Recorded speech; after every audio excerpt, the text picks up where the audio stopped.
Chapter 267. Li Bai once said that the Shu path was as difficult as ascending to heaven. To Chiba Sun, it was extremely difficult to climb the Sword Peak. Chiba Sun did not know martial arts, which was unbelievable to the Chiba family. The Chiba family passed down the sword Dao, and they had produced countless sword Dao experts. Regardless of gender, they would more or less learn some martial arts. Chiba Sun was an exception. It was not that Chiba Sun did not like martial arts, but she preferred the tea ceremony. Chiba Sun was worried that her skin would become rough and her muscles would become firm after practicing the sword Dao and martial arts. A tea artisan with rough skin and strong muscles was obviously not presentable. No matter how delicious the tea was, people would lose their appetite when they saw the image of the tea attendant, and the tea tasting effect would be greatly reduced. There were strict requirements for the tea leaves, the water, the heat, and even the pot to boil the water and the pot to make the tea. Not to mention the tea master herself. To become an outstanding tea master, one had to be as beautiful as a lotus flower and as gentle as spring water. The plate, the body, and the temperament were all indispensable. Since Chiba Sun was determined to become the most outstanding tea master in Japan, she had to give up on the pursuit of the sword Dao. It was difficult to become a master if one was half-hearted. At least, that was what Chiba Sun thought in the past. However, when she saw her father personally making a cup of tea, she realized that she was wrong. She was so wrong that she was ridiculously wrong. If her father, Hashirama Chiba, was the best kendo master in Japan, no one would doubt it. However, if her father, Hashimoto Chiba, was said to be the best tea master in Japan, many people would turn their noses up at him. However, that was the truth. Sometimes, the same thought popped up in Chiba Sun's mind. If her father, Chiba Sun, had represented their school, it would have been difficult for Chinitian to win in the tea ceremony. Of course, that thought was ridiculous. How could her father represent Warren High School? Even if he won, no one would think that it was something to be proud of, right? Chiba Sun had no objections to Chiba Sun's tea ceremony. He would never ask his children to learn anything. However, since they were not martial artists, they were forbidden from entering the world of martial artists. So, for tonight's match, the Chiba army took Chiba Halmu and his disciple Ching In away, but left her in the custody of her family and forbade her from leaving the house. The person looking after her was an old servant of the family, the wet nurse who watched her grow up. She doted on her in every possible way and never disobeyed. Chiba Kaori couldn't help but giggle. She said that she was going back to her room to study, then tied a rope around her waist and jumped out of the window on the second floor. Now, she was already walking on the mountain path to the top of One Sword Peak. Ah! Chiba Kaori exclaimed. A sharp thorn pricked her finger, and a drop of red blood flowed from between her fingers. Even Chiba Sun was in excruciating pain. Little girl, are you okay? A hoarse voice came from behind. This hoarse voice was not unpleasant to hear. On the contrary, it sounded very magnetic. Chiba Kaori was startled. She turned around abruptly and asked, "Who are you?" A woman in black looked at Chiba Kaori in confusion and said, "Aren't you from Huaxia?" "I'm Japanese," Chiba Kaori said in English. "No wonder you have a weird accent." The woman also spoke to Chiba Kaori in English. "Little girl, it's so late. Why are you climbing the mountain by yourself?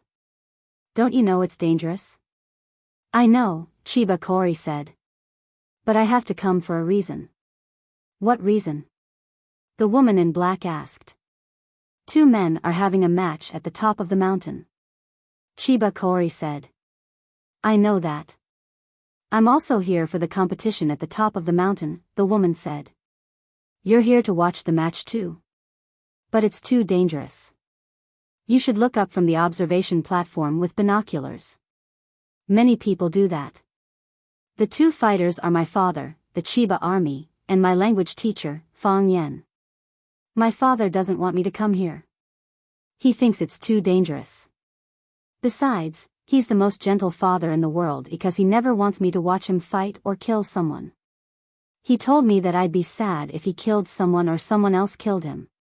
If that's the case, I might as well not watch. Your father is so nice to you. Why did you still come after he said that? Because I promised my language teacher, Fong Yan, that I'd watch their match.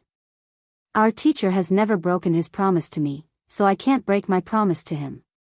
Chiba Kaori smiled sweetly, her eyes filled with sincerity. You're a good girl who keeps her promise, the woman in black said. Since we have the same goal, let's go together. Of course, Chiba Kaori said with a nod. May I know your name? Phoenix, the woman in black said. My name is Phoenix. Phoenix. The king of birds. What a beautiful name. Chiba Kaori smiled happily. So, Miss Phoenix, did you kidnap me? Phoenix was slightly shocked. Then, she smiled happily and said, You're very smart. You're smarter than I thought. Yes, from now on, you're my kidnap. But don't worry, I won't hurt you. But if my father wants to kill teacher Fong Yan, my safety won't be guaranteed, right? Yes. Phoenix nodded with a smile. You'll die. Chiba Kaori's idea was to decide life and death with a sword. It was like an intact egg. You wanted to drink the yolk inside, but there was no hole for you to do so. Therefore, you could only break the eggshell with force. Only by doing so could you drink the delicious egg juice inside. Fong Yan's defense was impeccable, like an intact egg. Chiba Kaori could find a hole to drink the egg juice, so he simply smashed the entire egg with force. His attack was extremely slow and extremely fast. Before his afterimage completely disappeared in the air, he had already stabbed at the back of Fong Yan's head. If it hit, with Chiba Kaori's cultivation, Fong Yan's head would definitely explode. Fong Yan's left foot just happened to walk to the Kuan position. He knew where Chiba Kaori was and what he was going to do, but it was too late for him to turn around. Not only could he not turn around, but his body staggered forward. Bang! This was the cheerful sound when the strength on his finger was released to the extreme. Chiba Shinobu thrust his sword, which stuck close to Fong Yan's back. Fong Yan's clothes seemed to be cut by a sharp blade, and there was a huge cut at once. When Chiba Kaori sent out his sword, Fong Yan's body turned rapidly, then turned 180 degrees and punched at Chiba Kaori, who was following him. Chiba Kaori did not change his move.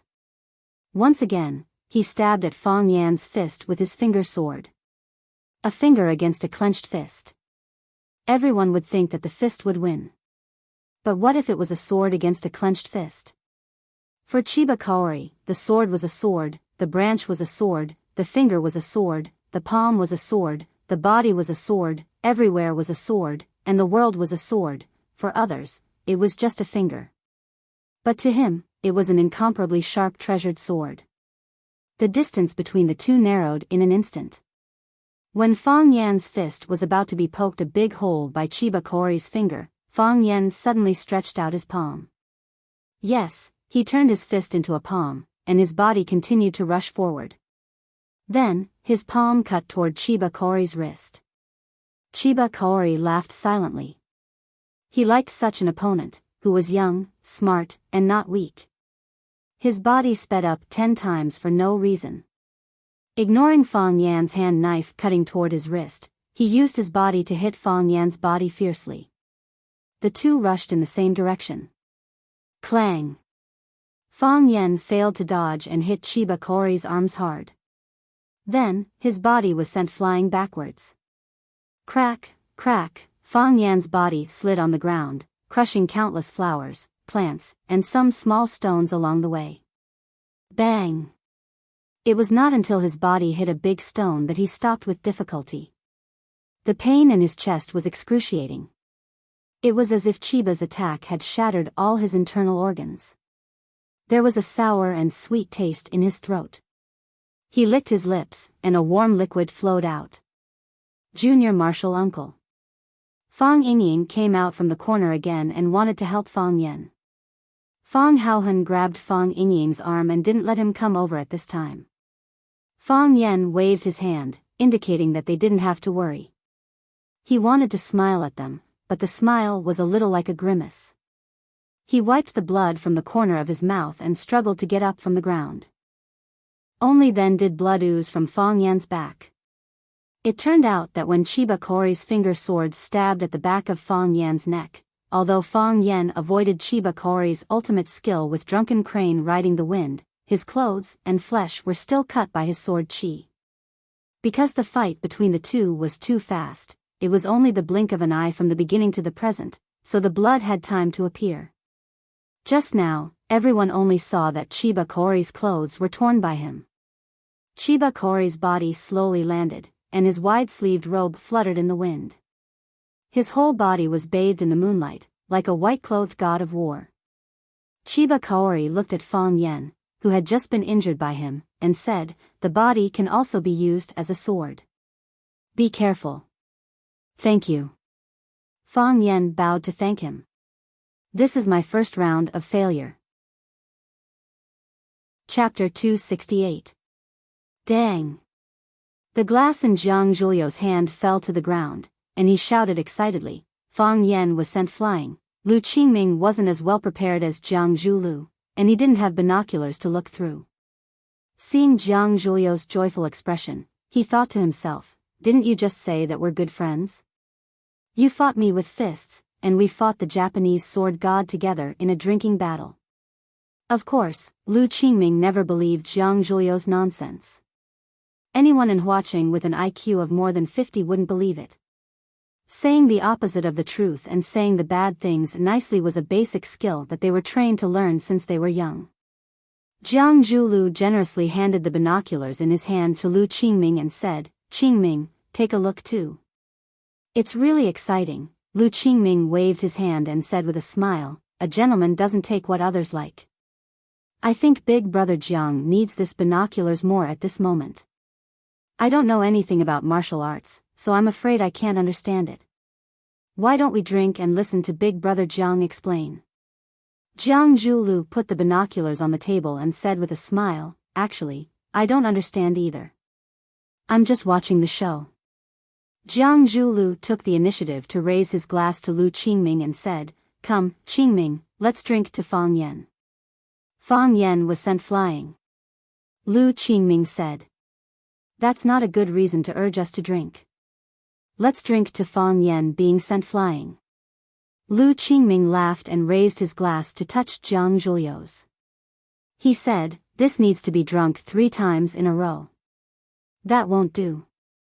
If Fang Yen is sent flying once and we drink 3 times in a row, we'll probably be drunk before we even see the result of the match.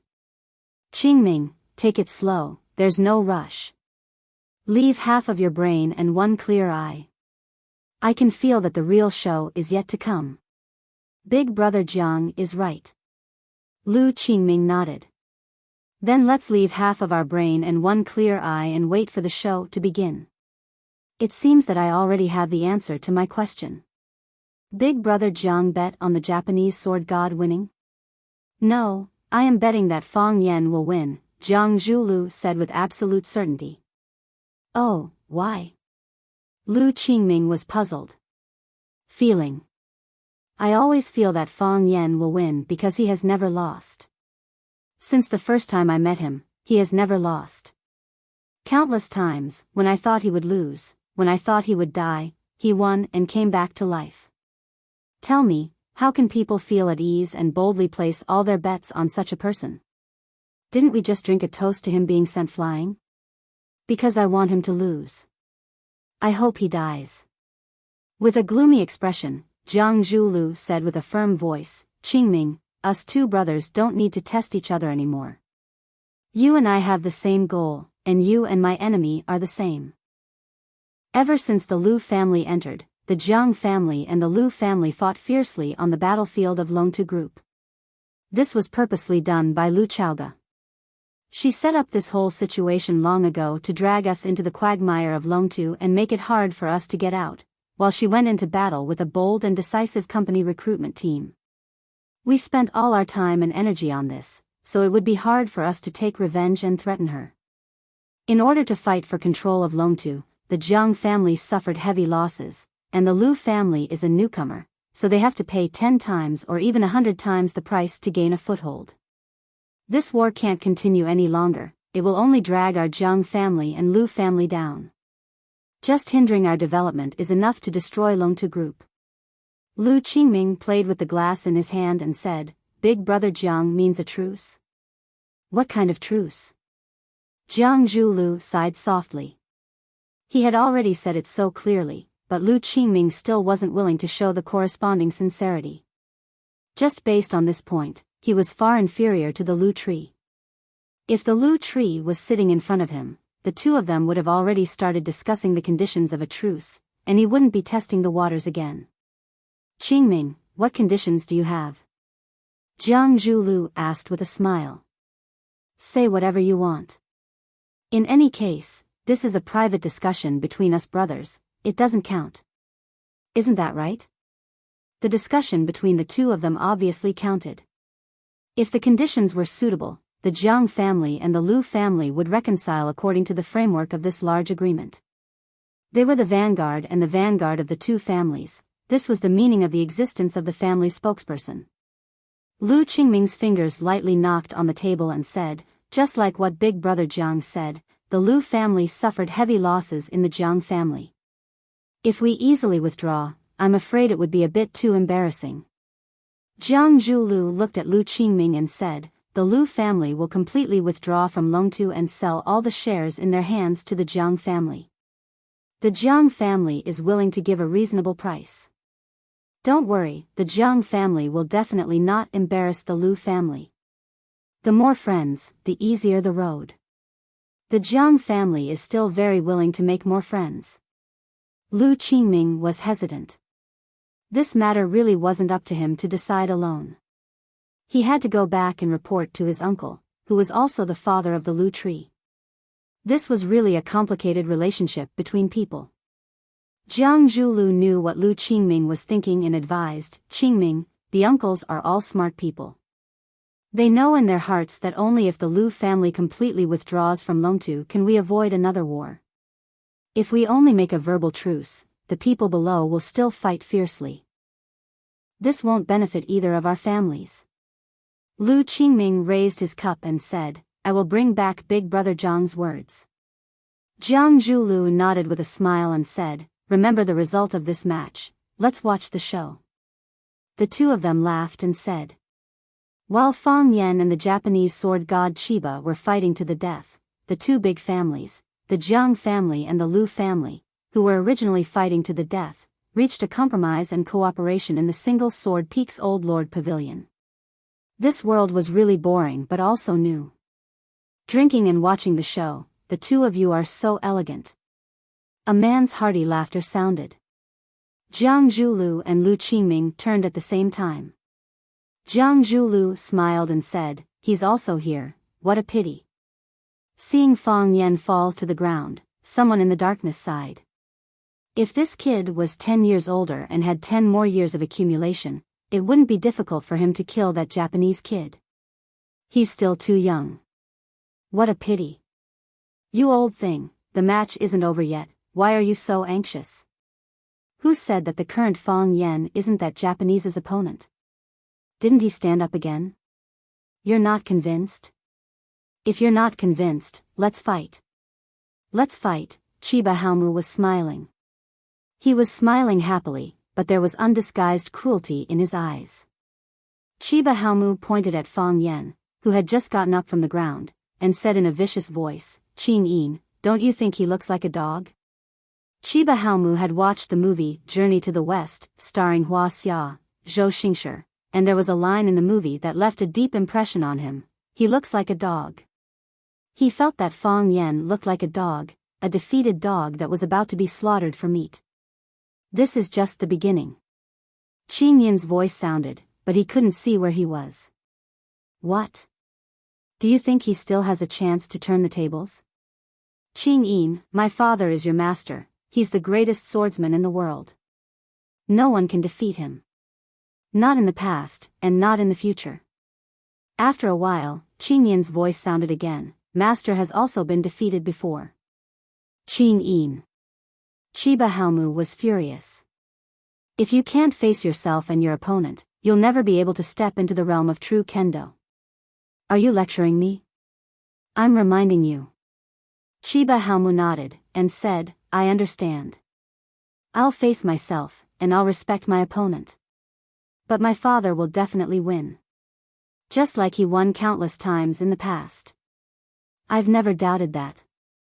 Chiba Halmu was an expert, and a rare opponent. Facing such an enemy would always make one feel powerless, just like when Fang Yen faced the old drunkard. You tried your best to defeat him, but with a wave of his sleeve, you lost miserably. The path of martial arts was like climbing a mountain. Some people lingered at the foot of the mountain, while others were exhausted halfway up. The higher one went, the more difficult it became. It required physical strength, perseverance, and even more, comprehension. Fang Yen had outstanding physical strength, astonishing comprehension, and no lack of perseverance, but he lacked age. He lacked the influence of society, the training of life, and the accumulation of time. He was still so young. That was what everyone said. I don't accept this, Fang Yen roared in his heart. I don't have the influence of society, but I'm young and full of vigor. I lack the tempering of life, but I'm in high spirits. I don't need the accumulation of time, because I'm now full of passion and blood. Being young is my greatest advantage, and it's also my greatest capital. Fang Yen stood in place, stretched out his arms, and slowly closed his eyes. Come on, Fang Yen said. He was waiting for the Chiba Halmu to attack again. He believed that this time, he would not fail. The smile on Chiba Halmu's face gradually faded, and his expression began to become serious.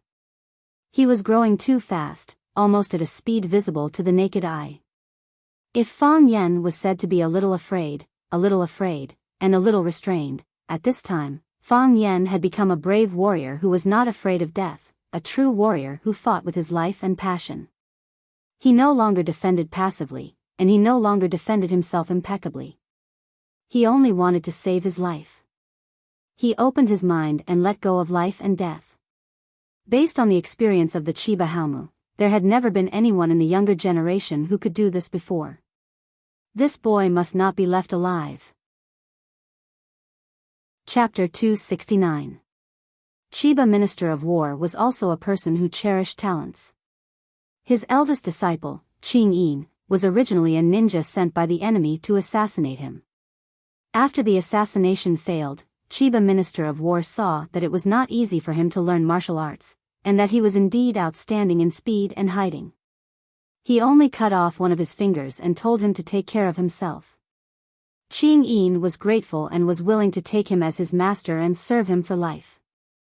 The butler he left in Japan to look after the house, the Prairie Lord, was originally an expert from the Japanese royal family. After failing to challenge him, he also abandoned his sword and went into business, helping the Chiba family take care of the increasingly complicated business affairs. He had 9 disciples, and all of them were experts. In Japan, there were countless people who had been guided and influenced by him. The sword god not only used the sword to convey his divinity, but to the Japanese, Chiba Minister of War also represented their spirit. Benevolent spirit. Fearless spirit. Invincible spirit. At a young age, Chiba Shinobu became known as the god of swords. He defeated the invincible Japanese, and his challengers grew from 1 to 10,000, and from 10,000 to 0. After many years, he finally gained a great reputation, and his life returned to peace. However, there was a man from Huaxia who did the same thing as him. That man swept through the 36 islands of Japan alone and finally fought with him on Mount Hachibi. One was good at defense, and his defense was watertight. The other was good at attacking, and his attacks were fierce and violent. What would the result be when the sharpest spear met the sturdiest shield? After a day and night, the two of them were evenly matched. Chiba Minister of War was unconvinced and wanted to fight again. The man replied, "Childish. Childish." These 2 words were like needles nailed into his eyes and stuck in his throat, making him restless and unable to sleep. Why childish? How was it childish? He once again calmed down and comprehended the sword day and night. Finally, his swordsmanship improved greatly once again based on his original technique. He swung out more and more sword shadows, and the sword shadows he swung out became fewer and fewer. After experiencing such a painful process, he no longer had to swing his sword. That was because he was a sword, and everything in the world was a sword. He and the sword had long become one. Chiba, Minister of War, came to Huaxia, and a simple visit to the school actually caused him to return seriously injured. Chiba of the Ministry of War was shocked. After asking for the details, he found out that he was injured by a teacher of Huaxia. Tai Chi again. The person who swept through the 36 islands of the East Ocean, fought with him for a day and a night, and even called him childish, also used Tai Chi, and that man was called Enchanting. Chiba knew that he had to do something like that. He had to come to that land and conquer that land. Originally, he thought that there would be other East Asian masters who would challenge Huaxia before him, to feel the profoundness of their martial arts, to appreciate the magnificence of their martial arts, and to sacrifice and bleed, but he waited for years and years, and such people did not appear. Chiba Shinobi was extremely sad. Some of Huaxia's people came to sweep across the East Ocean, but why did none of the East Ocean experts have the courage to conquer Huaxia? Later on, he understood that everyone was looking at him because he was the Japanese sword god. The moment Chiba Shinobu saw Fang Yen, he sensed a familiar aura. The same posture, the same arrogance, the same youth, simple and unfathomable, and even the way he smiled was somewhat similar. He was very similar to Enchanting, who called him childish. When he tried to make a move, Fang Yen dodged it easily. This made him confirm again that it was that man, or at least had a close relationship with that man, because when he fought with Enchanting, that man also avoided his first killing move with the same steps. Chiba Shinobu was both emotional and happy. He was emotional because he wanted to challenge Enchanting wholeheartedly, but he didn't know where Enchanting had gone. He was happy that after so many years, Enchanting's descendant had actually grown up. Thinking of this, Chiba Shinobu's mood became a little heavy, so Chiba Shinobu prepared to start the challenge with Fang Yen, so that he would be the first person to be fed to the sword spirit after he achieved great success in Kendo. Chiba Shinobu knew that Fang Yen was excellent, but he didn't expect him to grow to such an extent in such a short time.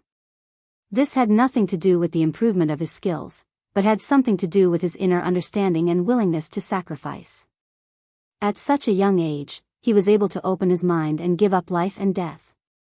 How great would he be in the future? This guy must not be left alive. Chiba Shinobu told himself again. He would become the hero of Huaxia, but he would become the disaster of Japan. He could swear with everything that he had that when this guy felt it was necessary, he would sweep across Japan single-handedly like his predecessor, Enchanting.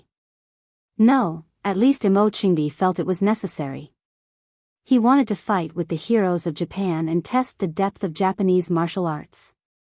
Based on Fang Yan's usual style of doing things, when he was in a bad mood, when he ate something wrong, when he had diarrhea, when he quarreled with his girlfriend, when he won 5 yuan in the lottery, when the barbecue lady boss gave him an extra plate of edamame, he would also feel that he should go to Japan and sweep the world. At that time, how would Japanese martial arts exist? Where would the dignity of Japanese martial artists be?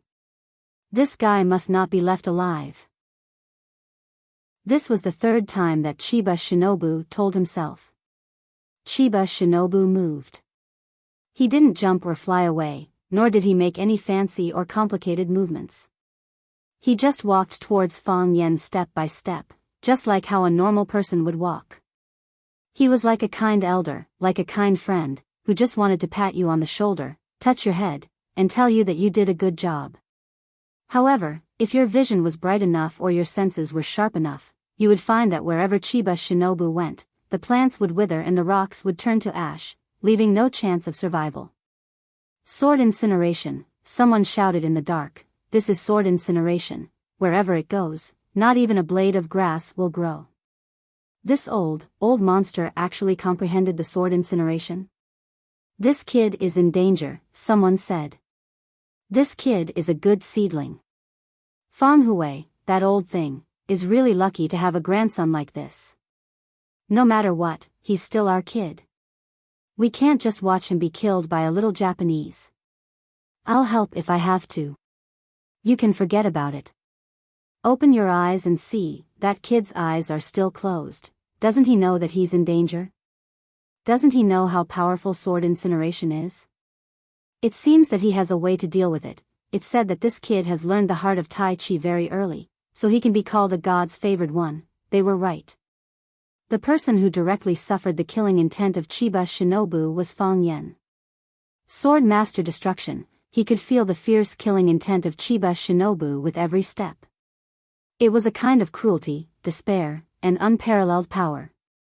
Sword incineration, using the sword to burn oneself. How did he learn this move? Moreover, as the distance between the two got closer, the killing intent became stronger and stronger. When Chiba Shinobu stood in front of Fang Yen, his body was shrouded in a layer of white light. It had a substantial halo that could be seen by the naked eye, which was the effect of the surging energy in the body.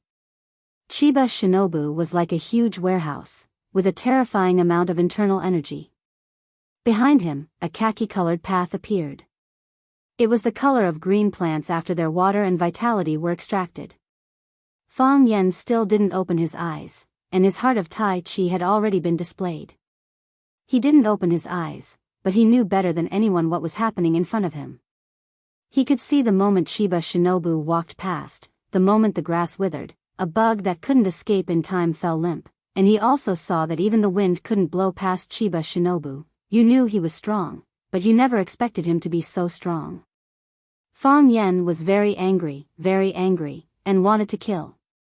These bastards were not simple, and they liked to leave something behind in everything they did. If you had told me earlier that you were so powerful, I would have run back to hug the old drunkard's thigh and kneel down to him, and let him assassinate you or beat you half to death. How could you cheat like this? Because of the turbulence in his heart, Fang Yen almost jumped out of the Tai Chi realm. This shocked him. This was the critical moment of life and death. Once he showed a flaw, Chiba Shinobu would immediately swing his sword and cut him into pieces. You are too excellent. Chiba Shinobu looked at Fang Yen and said, I'm sorry. It would be great if he were an East Asian. If he were an East Asian, he would be ecstatic. He would be willing to teach him everything, and he would become a teacher and a student, a friend, and he would take him to dominate the world, making him the existence he was most proud of. Unfortunately, he was Hua Xia's man.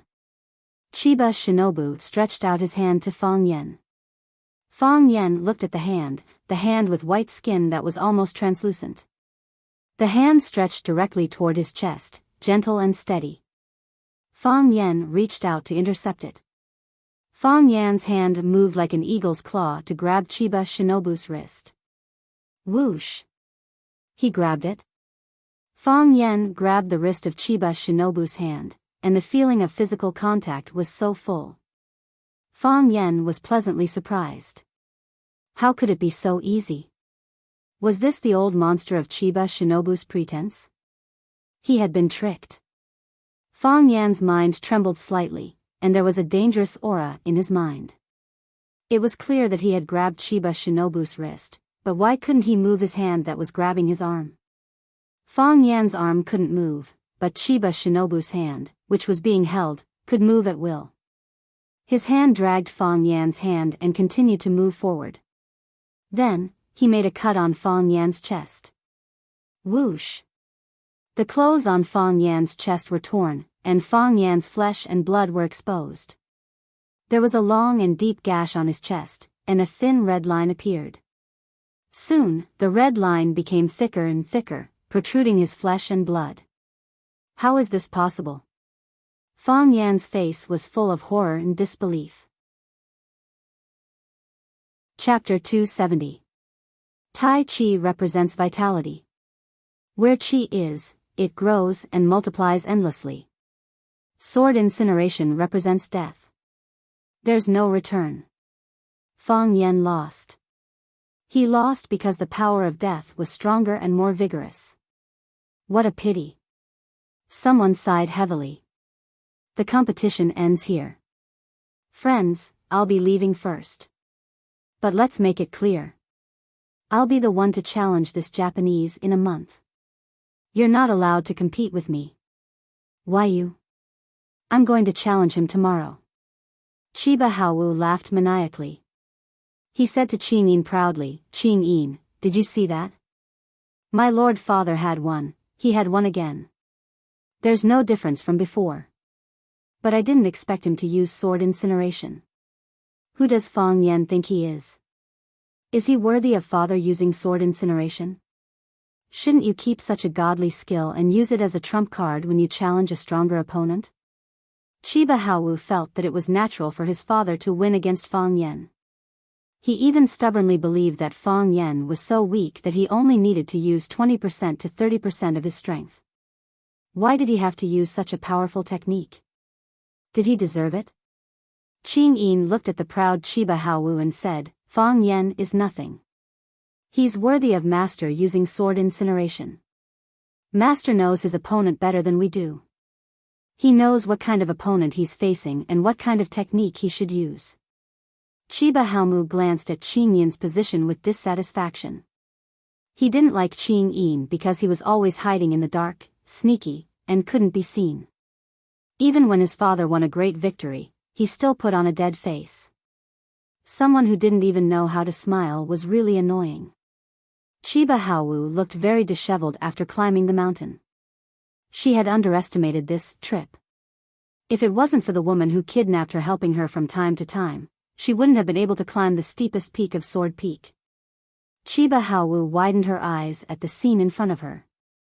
Her eyes couldn't help tearing up. She felt very sad. She saw her father go all out. She also saw how talented Fang Yan was. But her language teacher, Fang Yan, still had his chest cut open by her father. How painful would that be? His father was right. He shouldn't have come to watch this match. No matter if he saw his father being killed or his father killing someone, he wouldn't be happy. Phoenix looked at Chiba Kaoru, whose eyes were brimming with tears, and said with a smile, Are you feeling sad?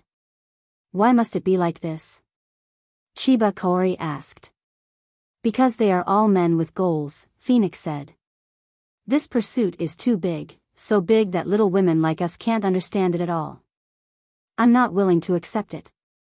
Just kill me, Chiba Kaori said. What?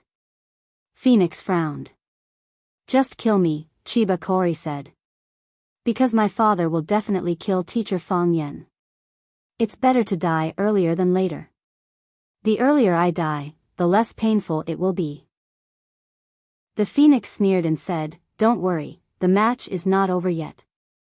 Of course, the match wasn't over yet. Fang Yan's Tai Chi realm was actually broken by someone. This was the first time, no, the second time. It could also be the third time. The first time was broken by the old drunkard. At that time, he had just comprehended the heart of Tai Chi. He had already used the Tai Chi realm, but he was sent flying by a punch. He couldn't stop it, and he couldn't stop it. The second time was broken by Yi Ro. That woman could ignore all defenses. She could hit your face whenever she wanted, and she could kick your balls whenever she wanted. This time, it was broken by Chiba Kaoru, a Japanese who came from afar across the ocean. The Japanese sword god had the ability to look down on all the heroes. He deserved the praise and support of the Japanese. Fang Yan looked at the crack on his chest, the open flesh, and the rain of blood. He said with a smile, Why did you say sorry? Did you want to kill me because you saw my talent? But it's not your fault. I'm indeed the most outstanding young man in the whole of Huaxia. Thinking that Yi Ro might also be watching from the sidelines, Fang Yan unwillingly added two words, one of, as Fang Yan spoke, he stabbed the hand that was holding Chiba Kaoru's wrist hard. His 5 fingers were like sharp edges, fiercely piercing Chiba Kaoru's wrist, leaving 5 bloody holes on the wall of his hand. Seeing Chiba Kaoru's puzzled look, Fang Yan said with a smile, your sword represents death. But Tai Chi represents rebirth. My rebirth is not as good as your death force. So, although I was still tied up by you and my chest was cut by you, when you cut my chest, there would naturally be airflow coming out. So, you found an opportunity. Chiba Keiru's eyes were full of admiration. When I used the sword energy to slash open your chest, it was also the moment when the old energy was gone and the new energy hadn't been regenerated. The fleeting opportunity was seized by you. You cut me with your sword, and I made 5 small holes on your body. You are older than me, so I suffered a little loss, Fang Yan said with a smile.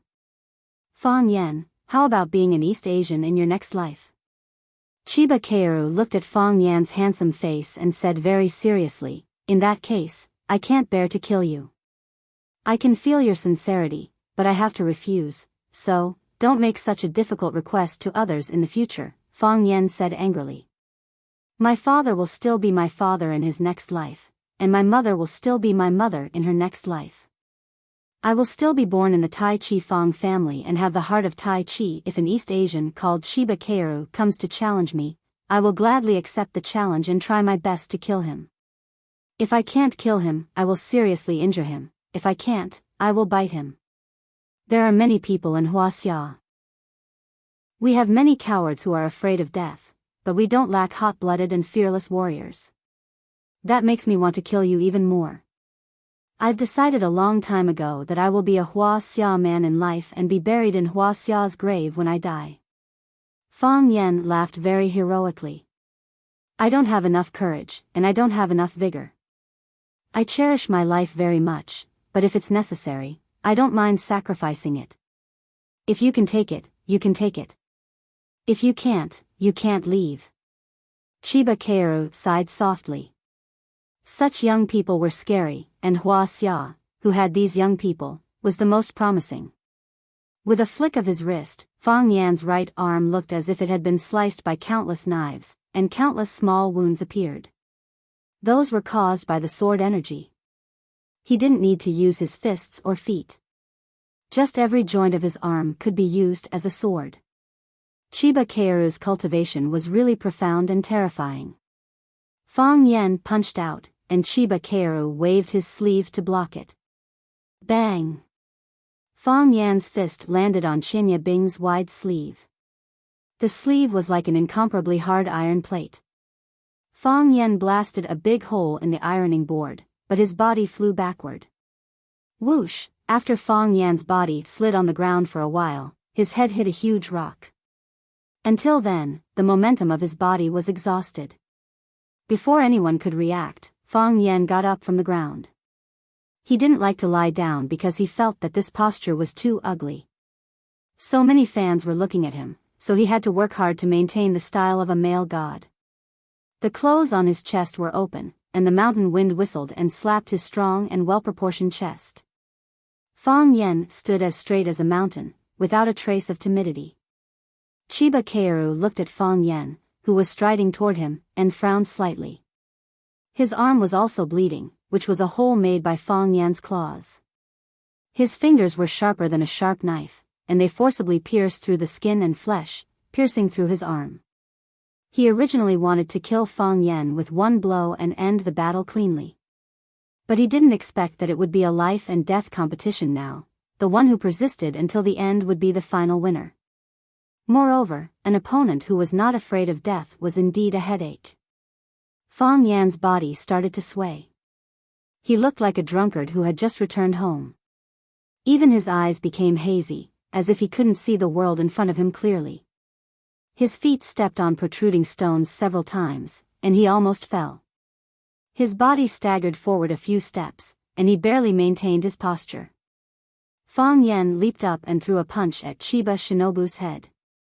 Hiss! His fist was like steel, and his chi was like the Yangtze River. This punch completely subverted the principle and essence of Tai Chi, which used softness to overcome hardness. Using force against force, using tyranny against tyranny. This was what people in Jianghu called hard Tai Chi. Hard Tai Chi used force against force, while soft Tai Chi used little force to overcome great force. Chiba Keiru jumped up and kicked Fang Yan's body. Pa la la, Fang Yan's fist hit the tip of Chiba Keiru's foot. The fist energy collided with the sword energy, and the airflow collided, making a harsh explosion. Fang Yan's body fell and flew backward again. Chiba Keiru's body fell 3 steps back after landing. Bang! Fang Yan's body hit the big stone. Fang Yan shook his hand and stood up again. Using the cross step, he once again charged toward the Chiba shinobi. There were no fancy skills or complicated movements. It was just a fight of force, a fight of life. Bang! Fang Yan's body was blasted away again. After breaking several small trees in a row, he was stopped by a bigger tree. Fang Yan's throat was sweet, and he suddenly spat out a mouthful of blood. Chiba Keiru's face was expressionless, but a trace of blood appeared at the corner of his mouth. Chiba Keiru had been practicing swordsmanship for many years, and his internal force cultivation was indeed better than Fang Yan's. Fang Yan tidied his sweaty hair and struggled to get up again. I'm going to kill him. Fang Yingying was like a red-eyed bull, angrily rushing toward Chiba Keiru. He was going to kill him. Or be killed by him. Bang! A leather boot appeared and kicked him in the face, sending him flying back.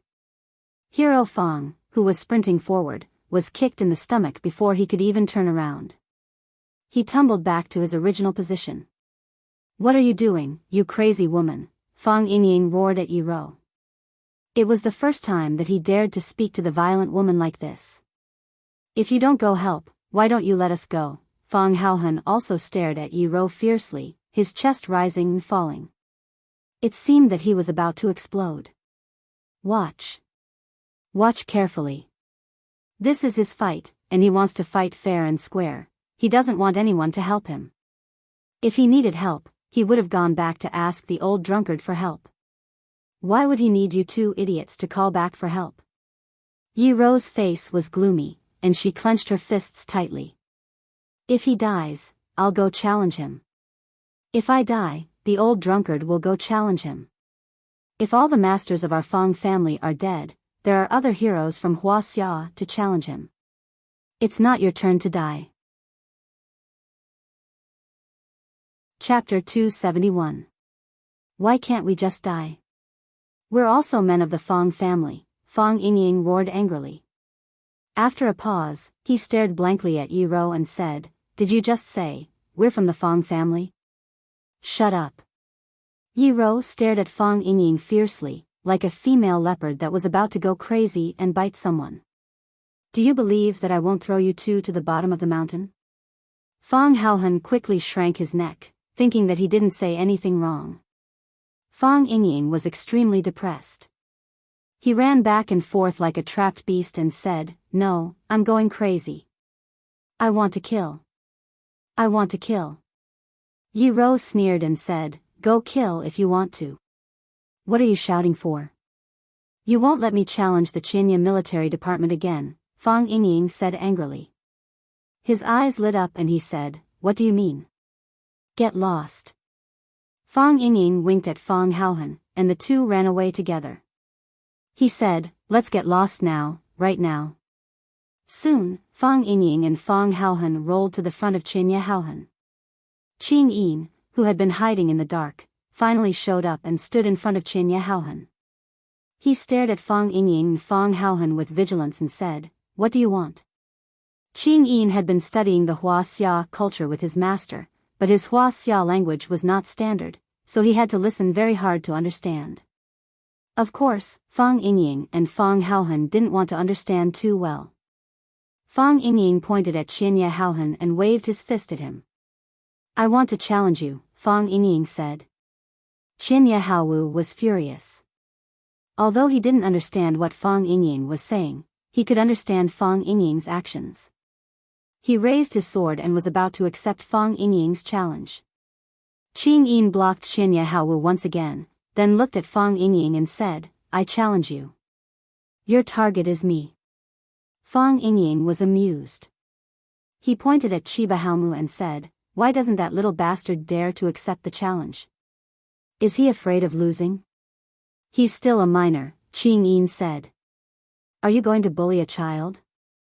Fang Yingying was stunned and said, I'm also a child. What's wrong with a child challenging another child? Why can't he fight with me? Qing Yin carefully looked at Fang Yingying's chubby face. He really couldn't treat him as a child. Tell him to admit defeat, Fang Yingying said. If you tell him to admit defeat, I won't challenge him. I'll challenge you. What is he saying? Qin Yahawu stood behind Qing Yin and asked in an unfriendly tone. They want to challenge you, Qing Yin said. Damn it. Qin Yahawu sneered. Tell them that I accept their challenge. If you die, what's the point of your father winning this match? Qing Yin asked. Qin Yahawu's face alternated between green and white. He hesitated again and finally said to Qing Yin, I'll leave this matter to you. Don't let down the prestige of a martial artist. Although Qin Yahawu was young and impetuous, he wasn't an idiot. His father was beating up Fang Yan. At this time, Fang Yan's two friends took the initiative to come to him, obviously wanting to get back at him. He wasn't afraid of such a challenge, but what if those Huaxia people cheated? One of them was fat and chubby, the other was skinny and shriveled, both of them were obviously not good people. Qing Yin sighed in relief. He was afraid that this young man would do something stupid. Qing Yin looked at Fang Yingying and spoke in a tone that was neither servile nor overbearing. He's willing to admit defeat. He's no match for you right now. Do you have any backbone?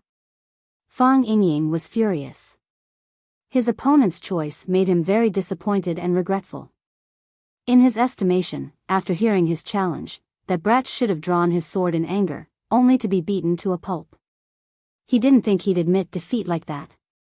Qing Yin's head was hidden under his hoodie, so his expression couldn't be seen. He looked at Fang Yingying, made an inviting gesture and said, I know what you want to do. I don't mind being tricked. If you want to challenge me, I'll accept. Fang Yingying nodded and said, that would be for the best. I just want to kill someone, as long as it's one of your people, as you wish, Qing Yin replied. After that, his body disappeared, then reappeared behind Fang Yingying, slashing at Fang Yingying's neck. Fang Yingxiong spun on the spot like a fat spinning top. He cleverly dodged the saber and sent a palm strike towards Qing Yin's chest. Qing Yin didn't think that this fatso would have such quick reflexes and speed. From Qing Yin's perspective, this guy's speed should be about the same as his own. This was the most agile fatso that Qing Yin had ever come into contact with. Once his attack failed, he turned around and ran. Qing Yin was a jonin, as well as a hitman. So he knew when to advance and when to retreat. Fang Yingying had no way to vent his anger, so how could he just let him go? Using his cross-plum blossom steps, he quickly ran towards Qing Yin. It made his body invisible. While Fang Yingying and Qing Yin were busy fighting, Fang Haohun looked at Chiba Haomu, his hands itching to beat him up. However, Qing Yin had already admitted defeat on Chiba Haomu's behalf, so he couldn't just run over and beat him up for no reason, right? That would be too rude, and he would be laughed at. So, Fang Haohun looked at Chiba Haomu and said, I want to challenge you, do you accept my challenge? Bastard. What the hell do you Huaxia people want? Chiba Haomu was really angry. He knew that these guys didn't have good intentions, but he couldn't understand Huaxia language, so he couldn't express his anger. Even if he shouted, it was in English. He knew that if he spoke Japanese, the vegetable in front of him wouldn't be able to understand. Fang Yingying was tall and thin, like a small tree. In Chiba Haomu's eyes, he was a vegetable. Fang Haohun was overjoyed and shouted, What? You accept my challenge? You want to fight me to the death? If that's the case, let's fight. So, Fang Haohun happily rushed towards Chiba Haomu. He didn't understand English, but he knew that the old guys watching on the sidelines didn't either. How many times did he get up after being knocked down? Fang Yen couldn't remember, but Yi Ro remembered it clearly. The 9th time. This was the 9th time that Fang Yen was sent flying by Chiba Haomu. Sometimes, Fang Yen could get the upper hand. For example, he hit Chiba Haomu's chest with his palm, scratched his shoulder with his claw, or even forced him to take 2 steps back when the two of them collided. But most of the time, Fang Yen was at a disadvantage.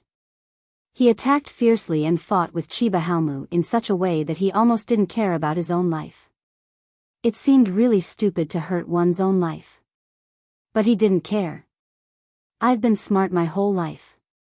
Let me be stupid this time, Fang Yen said to himself. When Chiba Halmu came to challenge him, he knew that he couldn't retreat. He couldn't admit defeat. He had persisted until now with the stubbornness of a child. Didn't it look stupid? Yes, it was. But there were too many smart people in Huaxia. There had to be a few such fools. They didn't want to live, and they weren't afraid of death. In the face of the alien race's challenge, they didn't give in or take a step back. They wouldn't retreat even if they died. Sadly, Fang Yan's injuries were getting worse. The flesh on his chest was torn open because of the fierce fight. Not only did the bleeding not slow down, but it was also getting faster and faster. Fortunately, he had brought a layer of golden chrysalis muscle and nourishing powder. Otherwise, he would have died from excessive blood loss. His clothes were tattered, and his face was full of scars. Because every time he was lying on the ground, his head would hit a rock or a tree, and his whole head would be bloody. The blood on his face made him look like a man-eating devil who had just crawled out of hell. Fang Yen, Yi Ro couldn't help but call out. Fang Yen waved his hand in the direction of Yi Ro and said, "Don't wait for me. Find a good man and marry him." Yi Ro was so angry that she couldn't speak. "Who said I'd wait for you? What does it have to do with you whether I get married or not?" Fang Yen stood in front of Chiba Halmu for the 9th time. He grinned and said with a charmingly naive look, "It's time to end this." "It's time to end this," Chiba Halmu also said. He wanted to end this battle as soon as possible because he was afraid that he wouldn't be able to do it if the fight continued. He was really an excellent young man. Unfortunately, he wasn't an East Asian.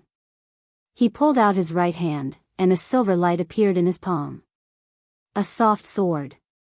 There was a soft sword tied to his waist. Chiba Halmu raised his right hand high, and the sword soared into the sky. The soft sword swayed and made a crackling sound in the air. That was the sound of the sword energy colliding with the air. Fang Yan's footsteps paused slightly. "This sword is called Unfathomable, derived from the unfathomable meaning of swordsmanship," Chiba Halmu said. "You can choose a weapon that suits you best," Chiba Halmu said. Chiba Halmu was stunned and murmured, "Father, he also uses a sword?" Chiba Halmu didn't know how many years it had been, but she had never seen her father use a sword. She thought that the sword had merged with her father's body, and everyone else said so. "Despicable," Phoenix said with dissatisfaction. The Japanese sword god actually took the initiative to use a sword in a fight with a weak little boy. It was extremely shameless. "Don't you have any shame?" Fang Yan's body trembled with anger. He pointed at Chiba Halmu and cursed. "You're good at using a sword, so you prepared a soft sword at your waist in advance, ready to strike me at the critical moment. You're too insidious, too cunning. How can I have an opponent like you?" Fang Yen took out a silver ball from the leather bag at his waist and said, "Fortunately, I was prepared. Otherwise, I would have died because of you. This bullet is called Sha Dan, because it won't explode unless I press it," Fang Yen said. As he spoke, he pressed a miniature button on the silver bullet and threw it at the location of the Chiba Shinobi Division. Chapter 272. As a descendant of an ancient martial arts family, Fang Yen admired the most about living a heroic life and dying a carefree death. Of course, he couldn't do either of those things. If someone wanted to write an epitaph for him after his death, it could only be written, "A cheap and shameless man." Or it could be said that people who lived longer were really cheap. Fang Yen had always thought of himself as a smart person, but smart people also made mistakes. For example, Fang Yen had made a mistake now. When he threw the silver fool in his hand at Chiba Shinobu had already disappeared from his original position. Too fast. Chiba Shinobu's speed was too fast. Before the fool had time to explode, he had already dodged it. This kind of hot weapon was extremely lethal to ordinary people, and it was impossible to defend against it. But for Fang Yen and Chiba Shinobu, it really wasn't very useful. Because the reaction speed of the weapon couldn't keep up with the reaction speed of their bodies. This was an era where hot weapons were king, but it was also an era where hot weapons were in the hands of the people who controlled them. The long sword was like a spitting spirit snake, fiercely attacking Fang Yan's chest. Fang Yan's body retreated again and again, not daring to touch the sharp edge of the sword. If it was Fang Yingying using the sword, Fang Yan was 90% sure that he could stop the sword. If it was Fang Haohan using the sword, Fang Yan was 80% sure that he could snatch the sword. If it was Chiba Shinobu using the sword, and Fang Yan still had to use his flesh and blood to fight, there was a 100% chance that this sword would cut off his limbs. Chiba pushed off the ground with the tip of his foot and flew forward. Like a white ape hunting its prey, he stabbed at Fang Yan's chest, lianxuan, zigong, abdomen, middle wrist, tai, and other major acupoints. The tip of the sword wavered, like a spirit snake looking for a gap to bite. The buzzing sound was endless, bringing great psychological pressure to people. Fang Yan suddenly stood still. He stretched out his hand and tore the robe off his body. He waved his robe to wrap around the soft sword. With a flick of his wrist, the white robe was cut into countless pieces. Just as he was about to follow up with another attack, a strange sound came from behind him. Without thinking, he slashed out with his sword. Bang! The silver foolish egg was split open, and the green liquid inside splashed everywhere. I've been tricked. Of course, Fang Yan knew that Sha Dan's speed couldn't keep up with the speed of the Thousand Leaves army. If the sword god was so easy to kill, the armory could use this kind of hot gun to rob all the masters in the world. Therefore, when he threw the silver bullet, Fang Yan curled his finger a little, and there was a little spinning force in it. It was like the roundhouse ball in table tennis. When you saw the opponent's ball was about to jump in front of you, you hit it with your racket, only to find that the ball's trajectory had changed again and actually jumped out from under your racket. The silver bullet passed by Thousand Leaves army. Thousand Leaves army thought that the crisis was over. But he didn't know that the real crisis hadn't arrived yet. When Fang Yan took off his clothes to wrap around his soft sword, it was to create pressure on him so that he didn't have too much time to pay attention to what was flying behind him. When the two sides were fighting fiercely, something flew behind them. Thousand Leaves army mistook it as a sneak attack and slashed at it. He was very confident in his swordsmanship. It was also because of his overconfidence in his swordsmanship that he broke the silver ball and released the green liquid inside. This was also what Fang Yan wanted to achieve. Originally, he was too embarrassed to take it out, but the old guy Thousand Leaves army was shameless enough to take out his sword to slash people, so Fang Yan naturally used his secret weapon. But it was a little too shameless.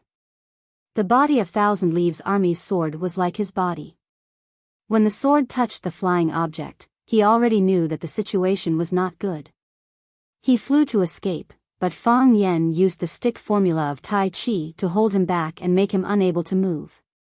Thousand Leaves army suddenly used his chi, and the wide-sleeved robe on his body was vigorously peeled off and took the initiative to stick to the green liquid. Most of the liquid was blocked by the clothes filled with chi. After a large area of the clothes was corroded, the liquid fell to the ground. There were also a few green dots that were not blocked by the clothes and landed on Chiba Shinobu's naked upper body. Sizzle, it was the sound of flesh and skin being corroded and burned. As the green liquid entered, the flesh and bones would be burned out. Until the effect of the drug completely disappeared. Even Thousand Leaves army, who was made of iron and steel, looked ferocious when suffering this kind of pain, and his body was trembling in pain. But he didn't say a word.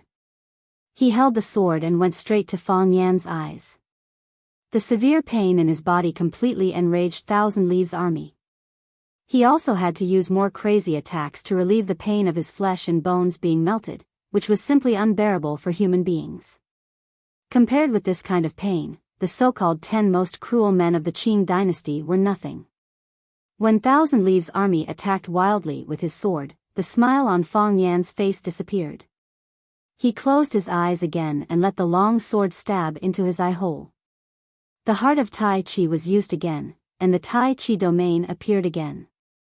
The world became still, like an ink painting hanging on the wall. The color of the mountain soil, the trembling grass, the chirping of insects and birds, everything was clearly visible. The tip of the sword no longer trembled. It turned out that it had always been in this state, and all the phantoms were deceiving. The blade arrived in an instant, trying to pierce Fang Yan's pupils. Fang Yan's expression was solemn, and he slowly reached out his hand. Clang, there was a sound of gold and iron colliding. One of Fang Yan's fingers touched the blade of the sword. His head and the blade of the sword crossed. It was the sword that should have pierced Fang Yan's eyes, but the sword didn't twist, and Fang Yan's head didn't twist either. They met each other in a straight line, but they just strangely missed each other. Pa! Fang Yan slapped Thousand Leaves' army's abdomen with his palm. It was a light, soft palm that did not contain any strength. It was more like a touch than a slap. Before Chiba Shinobu could react, his stomach suddenly became extremely hot. His abdomen was protruding as if someone had stuffed a child inside. Puff, his stomach was like a balloon that was full of air, and it suddenly rose high. Pa! The balloon exploded, and his stomach sank again. Take advantage of his weakness and kill him.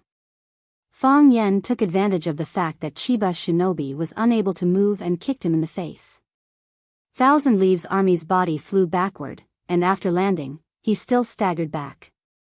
After taking more than a dozen steps back, he stopped in a sorry state. The soft sword in his hand was stabbed into the ground, and the body of the sword was hard and straight to support his body. Dark red blood flowed from the corner of his mouth, and then it became a darker purplish black. This was the first time that Thousand Leaves' army was sent flying by Fang Yan.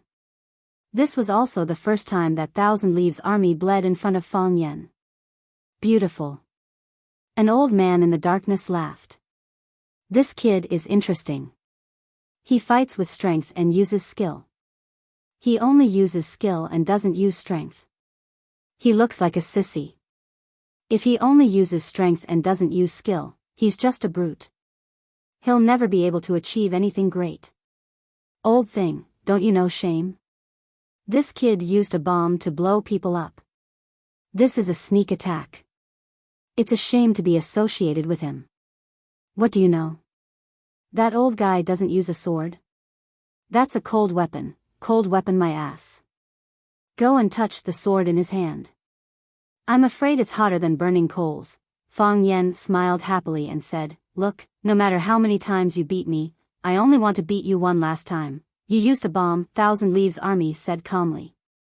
He felt that he had been insulted, that their contest had been tainted. A duel between peerless experts.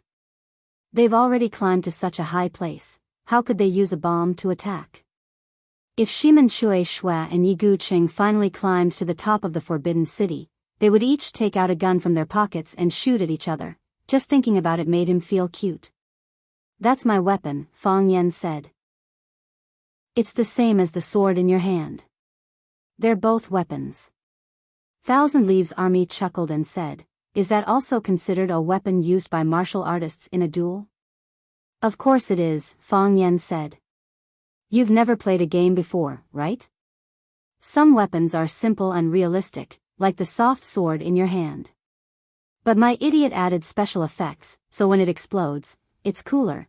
The conflict between ancient martial arts and firearms has been at loggerheads for so many years. Martial artists train their bodies, skills, and chi, while firearms focus on simplicity, efficiency, and speed. You should stick to the path of ancient martial arts. Firearms are not advisable, it will make people slack off, so try not to use them as much as possible, Thousand Leaves' army lectured like an elder. Shouldn't you wait until you're on the verge of death to say these words? At that time, the effect should be better, Fang Yan advised. Thousand Leaves' army licked the blood on the corner of his mouth and smiled gently. It's been a long time since I've tasted fresh blood, I really miss it. You're right, no matter how many times I win, you only need to win one last time. Thousand Leaves Army's figure became illusory, but his voice was still as clear as ever. The last time hasn't come yet, so the winner might not necessarily be you.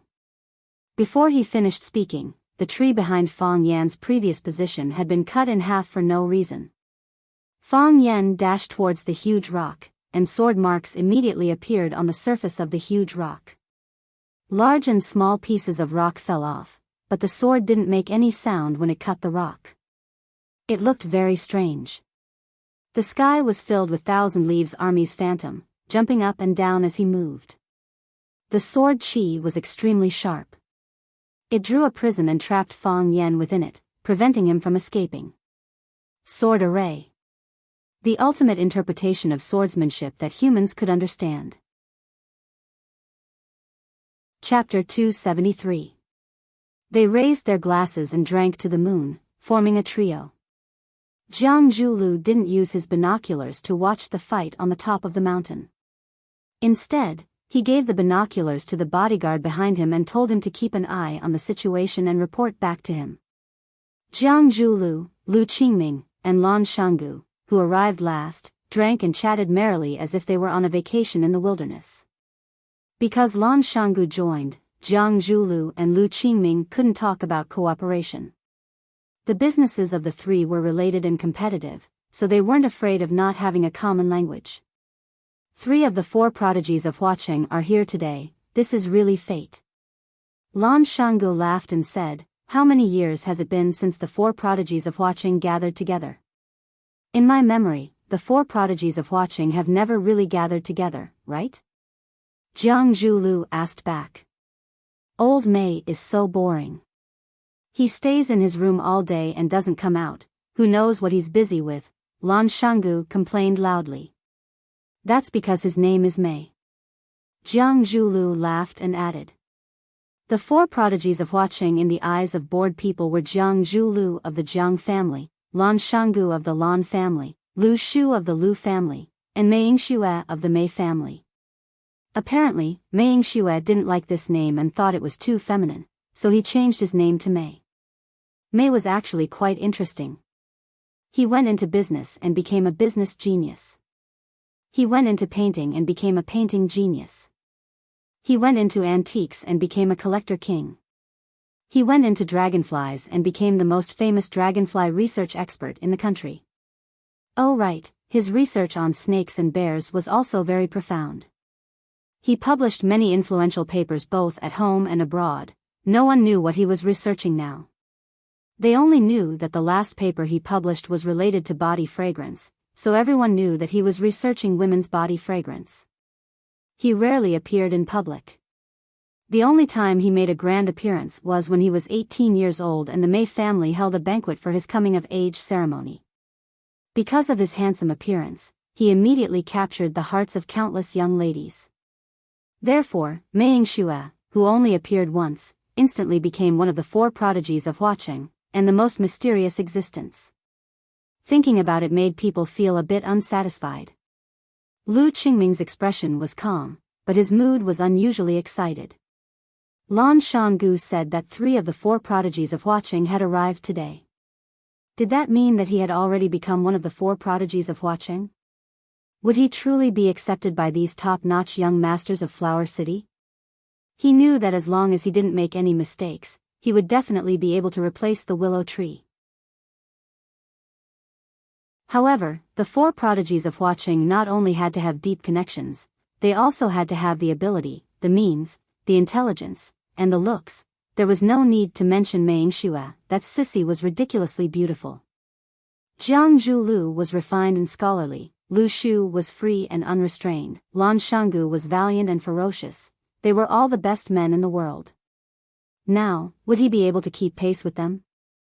Lu Qingming acted as if he didn't care about that kind of thing at all and said with a smile, "Good looks always have an advantage. I wonder what that person from the Mei family is researching right now. Who cares?" Lan Shanggu shrugged indifferently. "We'll know when he publishes his research paper."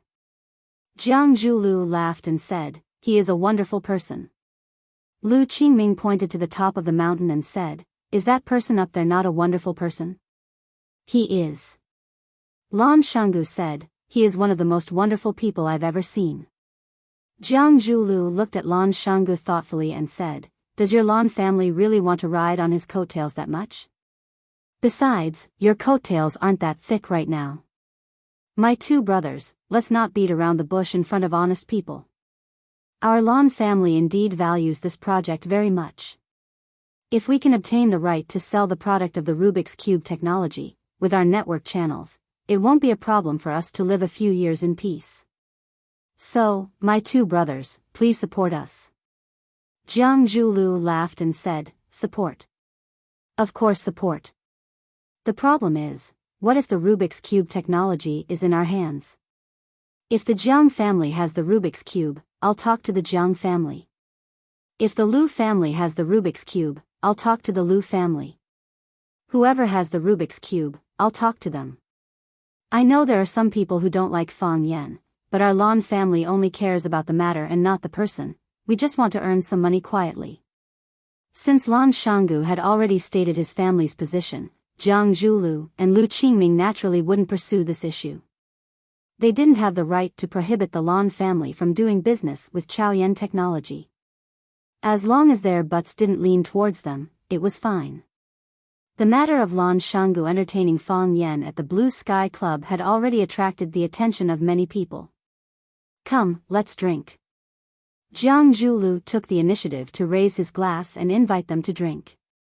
"Good wind, good moon, good brother, we must drink at this time, we must drink." The three of them raised their glasses at the same time and said, "We must drink." Chibaharu felt like she was about to die. When her father, Chibahaobu, cut Fang Yan, she was extremely sad. When she saw Fang Yan trick her father and cause him to bleed, she was also sad. What made her even more depressed was that Qing Yin was entangled by a fatso, and her brother, Chibahaomu, was dragged into battle by a thin man. She knew that fatso and that thin man were props used by Mr. Fang during his lectures, and they were also good friends of Mr. Fang. Because her father challenged Mr. Fang, they went to challenge Qing Yin and Chibahaomu to vent their anger. Chibaharu felt a deep sense of powerlessness in her heart. This was Huaxia, where there were many talented people and experts. Was it really worth it for her father to do this? He wanted to make Japanese kendo famous, he wanted to pave the way for Japanese martial artists, he wanted to pursue the supreme kendo, but, Lord Father, this was Huaxia. If you challenge one person from Huaxia, there will be 100 people from Huaxia standing up. They bully your disciple, humiliate your son, kidnap your daughter, there are too many of them, and they are too powerful. Even if you defeat teacher Fang Yan, do you really win this competition? What? You don't want to accept it? Seeing the sadness on Chibaharu's little face, Phoenix smiled and said, "But this is really difficult for you. On one side is your father, and on the other side is the teacher you like. If you have to choose one, it will really be very painful. But in the end, you will choose your father, right?" "Yes," Chibaharu said. "I hope that my father can win this competition.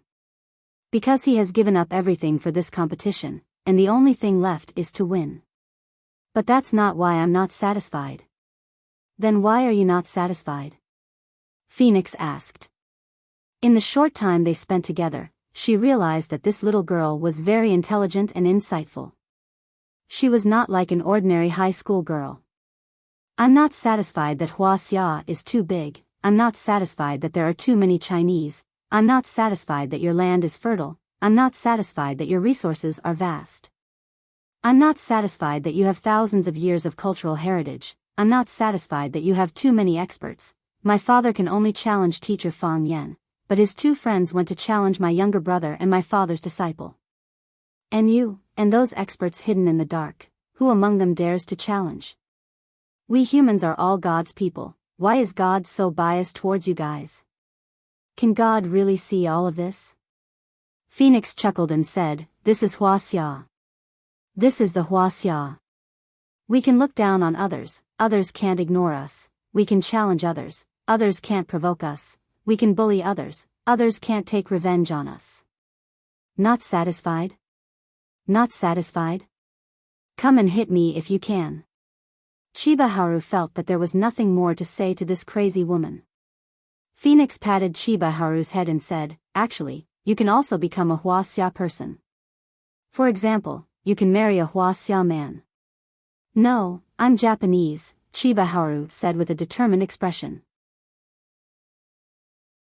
Fang Yingying was the fastest fatso in the world. Of course, that was what he thought.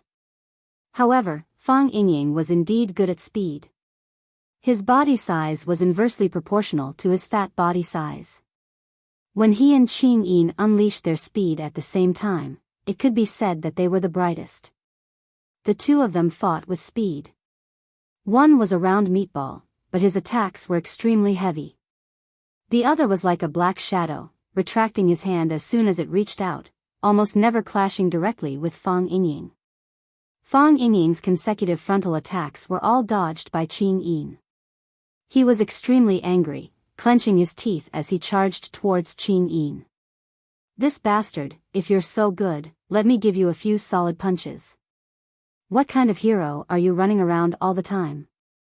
Thinking that he couldn't be considered a hero, Fang Yingying felt a bit better. Not everyone could be a hero. On Fang Haohan's side, the battle was even more intense. No, it was a shouting match. Fang Haohan sent Xinya Haowu flying with a thunderous punch and shouted, "You despicable bastard, you dare to use the monkey steals the peach to ambush me, you want to cut off my descendants? I'll fight you to the death." Fang Haohan used the bone-shrinking hand to slap Xinya Haowu's chest, causing him to spit out blood. He shouted even louder, "You dare to insult my mother? Even though I don't know who my mother is, I respect her a lot, I'll fight you to the death." Fang Haohan kicked Xinya Haowu's balls, looked at his twisted face and cursed, "You despicable bastard, you dare to use the monkey steals the peach to ambush me? You want to cut off my descendants? I'll fight you to the death." Yi Ro stomped her foot on the side. "This idiot, you've already used this excuse just now." Bam! Fang Haohan punched Xinya Haowu's face and angrily said, "You dare to call me ugly? How am I ugly? How am I ugly? I'm so skinny, how can I be ugly?" Xinya Haowu could no longer hear what Fang Haohan was shouting. He fell on the pile of rocks, foaming at the mouth and covered in blood.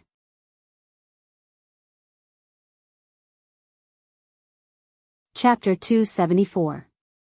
On the rugged mountain path, a row of black-clothed people moved quickly and silently. They were climbing the back mountain of One Sword Peak, which didn't even have a mountain path.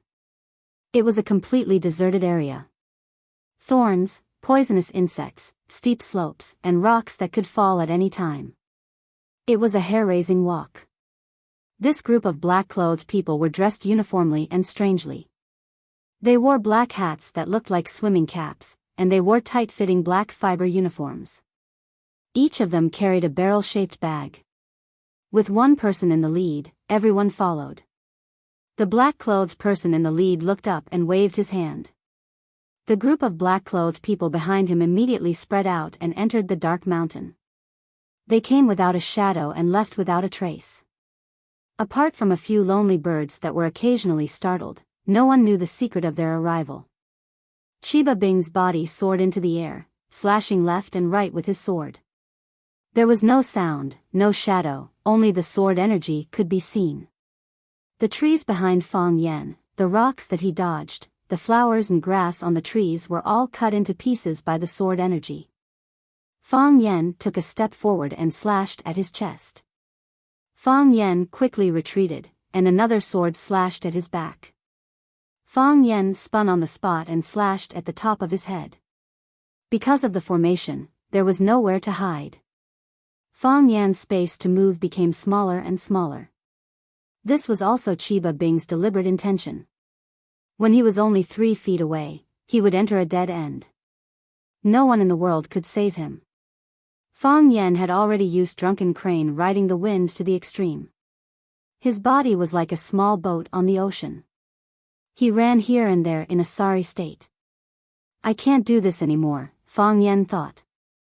He also knew what Chiba Bing was planning. He was trying his best to reduce his space to move. When he couldn't dodge, he could only be beheaded by Chiba Bing. Unfortunately, Sha Dan had already been used. Otherwise, if he threw Sha Dan at Chiba Bing in the air, he wouldn't dare to use his sword to slash at him. In that case, he might be able to escape from the sword formation. The flesh on the wound on his chest opened up more and more. Because of the intense exercise, blood gushed out again. Even the golden chrysalis muscle nourishing powder was washed away. Without the obstruction of the golden chrysalis muscle nourishing powder, the blood flowed even more unbridled. Fang Yan's body was getting more and more tired, and his footsteps were getting heavier. Of course, he couldn't care less at this moment. This was the darkness before dawn, the frozen earth before the ice and snow melted, and the heavy rain before the sunset filled the sky. He had to persevere. He didn't care how many times Chiba Shinobi had won before. He just needed to win one last time. Besides, the old guy from the Chiba army didn't say that he was tired. How could a young man with good teeth and a good appetite say that he was tired? Another large rock was shaved off by the sword Chi. Of course, the originally huge rock had been shaved into a flat top by the Chiba Shinobi. The stone rolled to the ground, blocking Fang Yan's path of retreat. However, if Fang Yan moved forward, he would face the sharpest sword of the Chiba army. He couldn't move to the left because the Chiba army's sword Chi still remained there. He couldn't move to the right because the Chiba army had just withdrawn his sword from the right. The speed of the Chiba army was too fast. He could launch hundreds of swords in a second, and those hundreds of swords formed a dense spider web. It was really not easy for a mosquito like Fang Yan to pass through the spider web. Fang Yan stood still and let the long sword attack him. The Chiba army didn't disappoint Fang Yan and slashed at his neck. This was a horizontal sword. Perhaps because of the excitement of drinking blood, the long sword, which had been silent all this time, actually let out a long cry. Fang Yan closed his eyes and displayed the heart of Taiji again. The Taiji domain was fully displayed, bringing him into another world. He was not convinced. He wanted to try again.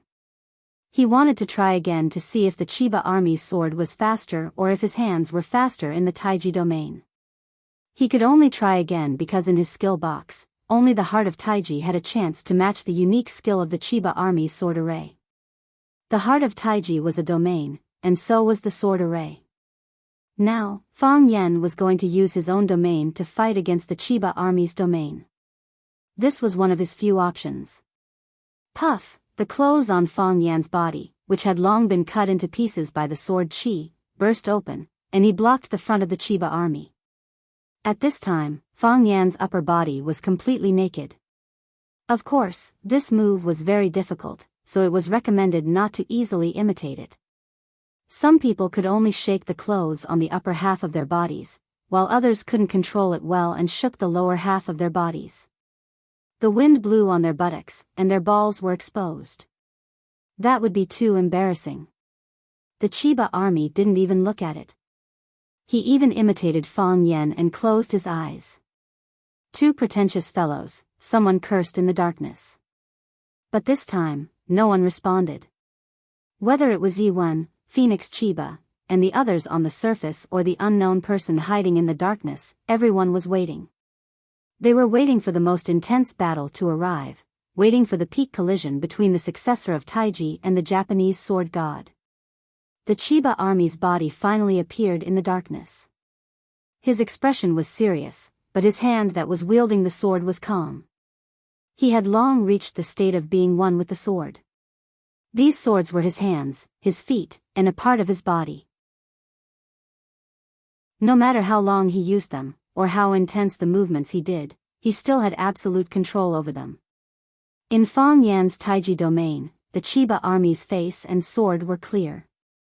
Fang Yan could even see his naked upper body. Even the few hairs on his chest and the two little eyes were undisguised in Fang Yan's mind. Fang Yan quickly diverted his attention. He had looked at the wrong place just now and almost kicked him out of the Taiji domain. The speed of the sword was very fast, but in Fang Yan's mind, it seemed to be moving slowly. Yes, in this domain, the speed of all objects was slower than the speed of Fang Yan's eyes. Because he was the only king in this world. Whoosh, suddenly, the speed of the sword increased. If the speed was 1 in the past, it had increased to 9 now.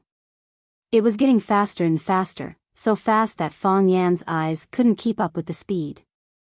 The sword also became more and more blurry. He could no longer see the trajectory of the sword clearly. This shocked Fang Yan. He had never encountered such a thing before. Could it be that in his Taiji domain, he was no longer the king, but was being controlled by someone else? Whoosh, Fang Yan's mind suddenly exploded, and a colorful rain of stars fell. They flew about, drawing one beautiful arc after another in his boundless mind. The clear images in his mind had disappeared, and now the flowers and grass had become bright spots and lines. Hashirama Chiba's body turned into a moving dot of light, and the long sword he swung was a glowing line. Fang Yan stretched out his hand. Crack, crack, Fang Yan's hand pierced through the sword chi surrounding the long sword. The sword chi exploded, giving off a strange sound. However, the sword energy didn't hurt Fang Yan. Fang Yan's hand finally grasped the blade of Chiba Abe's sword. This was impossible in the past, but it was happening right in front of his eyes. The heart of Taiji, the heart follows Taiji.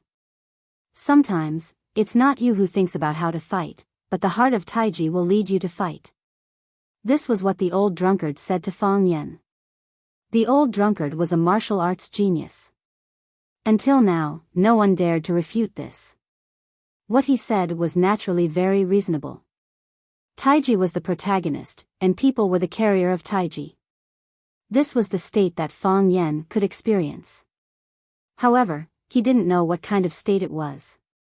Did it evolve, or did it deteriorate? Did the heart of Taiji upgrade, or did it mutate? Among a million Taiji practitioners, one lucky person might understand the heart of Taiji. Each of the 10 Taiji practitioners who understood the heart of Taiji had a different growth process. Some of them reached the sky in one step and achieved the diamond body. Some of them fell into hell, and their bodies and emotions changed. The heart of Taiji disappeared for no reason. The reason why Fang Yan ran away was that he couldn't feel the existence of the heart of Taiji. Instead of saying that he was afraid that Yi Ro would beat him up, he was afraid that the heart of Taiji would never come back. Therefore, after the heart of Taiji returned, he wouldn't feel embarrassed even if Yi Ro beat him up in front of hundreds of teachers and students. Instead, he was secretly happy. Look at me, look at me, look at how much I've been beaten up. The long sword stopped moving forward, and Hashirama's body also froze in the air. Hashirama lowered his head and looked at the long sword in his hand. He sighed softly and said, "You understand?" "Yes," Fang Yan said. "What did you understand?" "I don't know," Fang Yan said. He really didn't know what he had understood. He didn't even know if he had understood it or not. Hashirama asked him if he had understood it, but he was too embarrassed to say that he hadn't. That would be really embarrassing. "You have indeed comprehended it," Chiba Shinobu said and sighed deeply again. His high spirit was gone, and so was his sword. The soul of the invincible Japanese god of swordsmanship was suddenly taken away. He was a little dispirited and said, "I've practiced swordsmanship all my life, and I've sought the way of heaven. Even heaven is helping you. What can I do?" Fighting with heaven was endless joy. Fighting with earth was endless joy. Was that really the case? Was the power of heaven and earth something a mere martial artist could consume? Fang Yan didn't care about that. He only remembered a saying, "Take advantage of your enemy's weakness." Just as Chinya was feeling melancholic, Fang Yan slapped his chest with his palm. The long sword in Hashirama's hand fell, and his body fell toward the cliff of one sword peak like a paper kite without a string. Chapter 275. Father. Chiba Kaori cried out anxiously. She blurted out in Japanese. Right now, no one cared whether others could understand her or not. She had witnessed her father being slapped down the cliff of One Sword Peak by Fang Yen's palm. The cliff was so high that she and the woman who kidnapped her had to climb it for half an hour, and they had to start climbing from the middle of the mountain. If her father fell down like that, wouldn't he die? She was heartbroken. Tears flowed out of her eyes as she rushed toward the spot where Chiba Hajime had fallen. Phoenix grabbed her arm and shouted, "Stop! You are now my captive. Whether you live or die is up to me, let me go." Chiba Kaori struggled with all her might. Ever since she met Phoenix, their conversation had been very pleasant. Even when she was kidnapped, she still had a smile on her face. This was the first time she tried to break free from Phoenix's control. With a flick of her wrist, Chiba Kaori fell to the ground. "I don't have tender feelings for the fairer sex," Phoenix said with a cold smile. Chiba Haomu had just opened his eyes when he happened to see his father's body falling down the cliff. His eyes were wide open. He couldn't imagine how his father had failed. He was the invincible Japanese sword god, the faith of Japanese samurai, and the totem of kendo. How could he have lost? He got up, ignoring the pain in his body, and rushed toward the cliff where his father had disappeared. Qing Yin had already stopped fighting with Fang Yingying. The moment he saw his master, Chiba Hajime, being beaten down the mountain by Fang Yen, he was dumbfounded. He knew how powerful Chiba Hajime was. He also knew how powerful Fang Yen was. Fang Yen, that bastard, did he use Sha Dan again? Fang Yingying was also dumbfounded. He was really dumbfounded. He didn't expect Junior Martial Uncle to win. How did Junior Martial Uncle win? Logically speaking, Junior Martial Uncle should not be able to defeat the Chiba army. This kind of thing did not make sense at all. In the beginning, Junior Martial Uncle had offended so many masters with his vicious tongue. Should he and Fang Haohun run away tomorrow or not? Because he was thinking about this problem, he forgot to take the opportunity to deal a harsh blow to Qing Yin. Therefore, it could be proven that he was truly a fool. Qing Yin only snapped out of his daze when he saw Qianye Haowu crawling up from the ground and about to jump off the cliff. Using his full speed, he grabbed Qianye Haowu, who was about to fall from the sky, and pulled him back. Before Qianye Haowu could resist, he slapped the back of his neck, and Qianye Haowu fainted again without a sound. They cooperated very well. To be honest, Fang Yen was also a little surprised. He knew that he was going to face a tough battle, and he had indeed been on the verge of death countless times.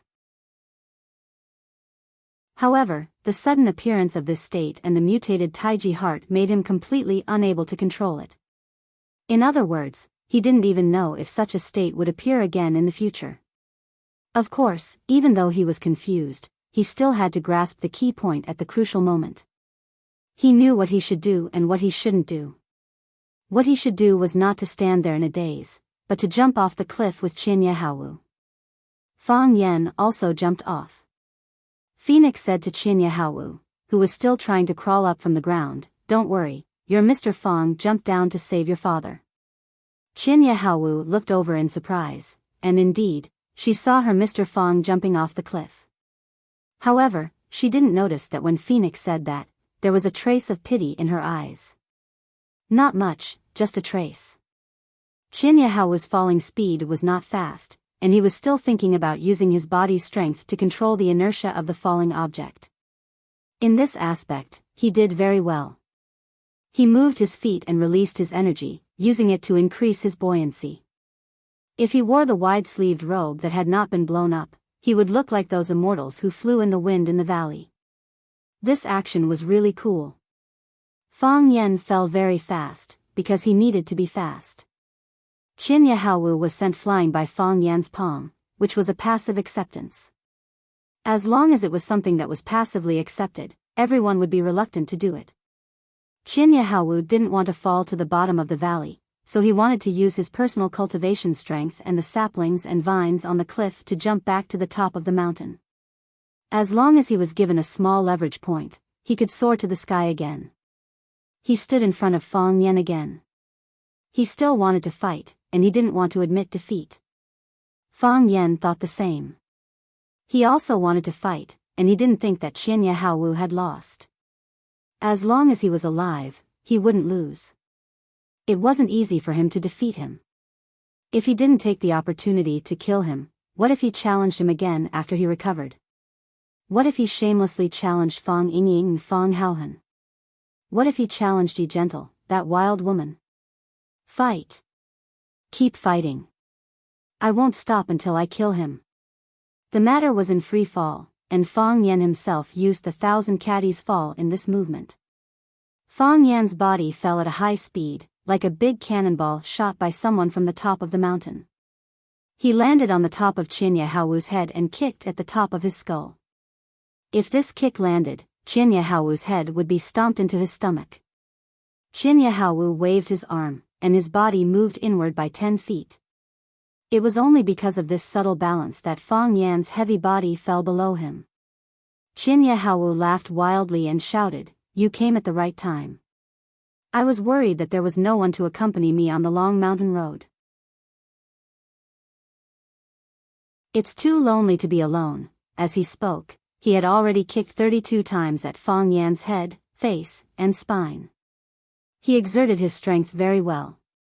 Even though he was doing gravitational movements, he still managed to keep his body above Fang Yan's head. Fang Yan kept using his hands to parry, and it was very difficult for him to avoid Qianye Haowu's killing moves. Crack, an extended sapling was knocked down by Fang Yan's body. It was at the moment when his back touched the sapling that Fang Yan's body had already sensed it. He straightened his body and rushed up again with the force of the collision. This was the realm of masters. As long as they were given a drop of water, they could turn it into a whole ocean. As long as they were still breathing, they might have the opportunity to kill your whole family. Fang Yan punched out with a single fist, just like Ultraman's cold and aloof appearance when he was summoned. The difference was that one was charging from the sky to the ground, while the other was charging from midair to the sky. Qianye Haowu's right foot straightened and stabbed toward Fang Yan's fist like a sharp sword. He wanted to cut off Fang Yan's fist and split his whole body in half from top to bottom.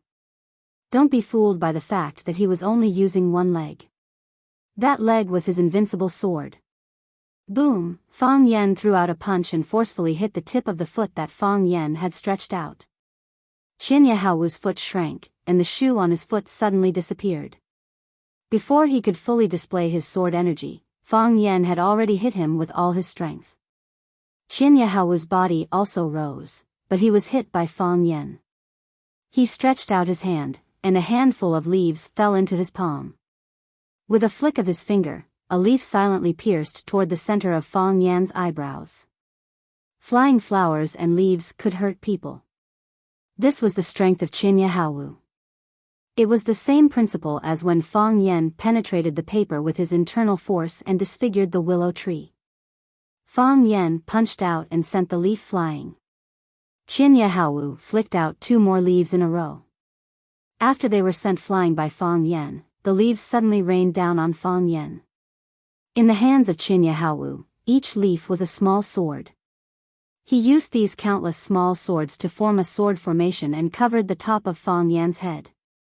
People had very little space to move in the air. The way up was blocked by the sword formation. If he dived down, he would be chased by these Yi Jian, which had been penetrated by the fierce energy. Even if Fang Yan fell to the bottom, these Yi Jian would not necessarily lose all their aggressiveness and would still cause fatal damage to Fang Yan. This was Qianye Haowu, the Japanese sword god who could not be underestimated at any time. Fang Yan was really angry. He knew it. He knew that this old guy was not a good guy. You have already failed and been thrown off the cliff. Do you still want to be so powerful? Do you still want to create so much trouble for people? It was so late now, and the audience was tired of watching. The ultimate move should have been used up. Can't you just obediently let me kill you? Do you have any professional ethics? Do you have any competitive spirit? What kind of match would go on and on like this? Fang Yen felt that he had to use his ultimate move and secret weapon. This old guy's spirit of resistance was too strong. He suddenly exerted force, and the pants on his lower body were shaken off by him. Hiss! When the pants flew off his body, there was a loud sound of cloth ripping. He grabbed the pants that could only be called cloth that was about to be blown away by the mountain wind and waved it at the small leaf sword that was coming toward his head. Clap, clap, clap, clap. The pants that were penetrated by true chi and the leaves that were penetrated by sword chi collided with each other, making continuous sounds.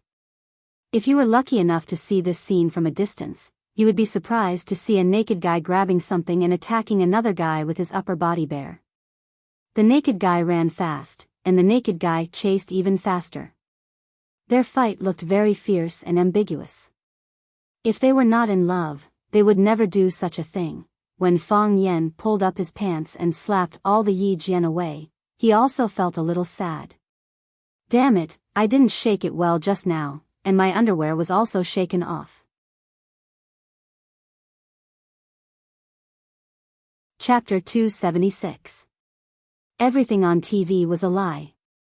This was Fang Yan's profound experience. In the past, when he watched TV, once the hero transformed into Super Saiyan, he would clench his fists and shout, and with a strong shake of his body, his coat and pants would fly off.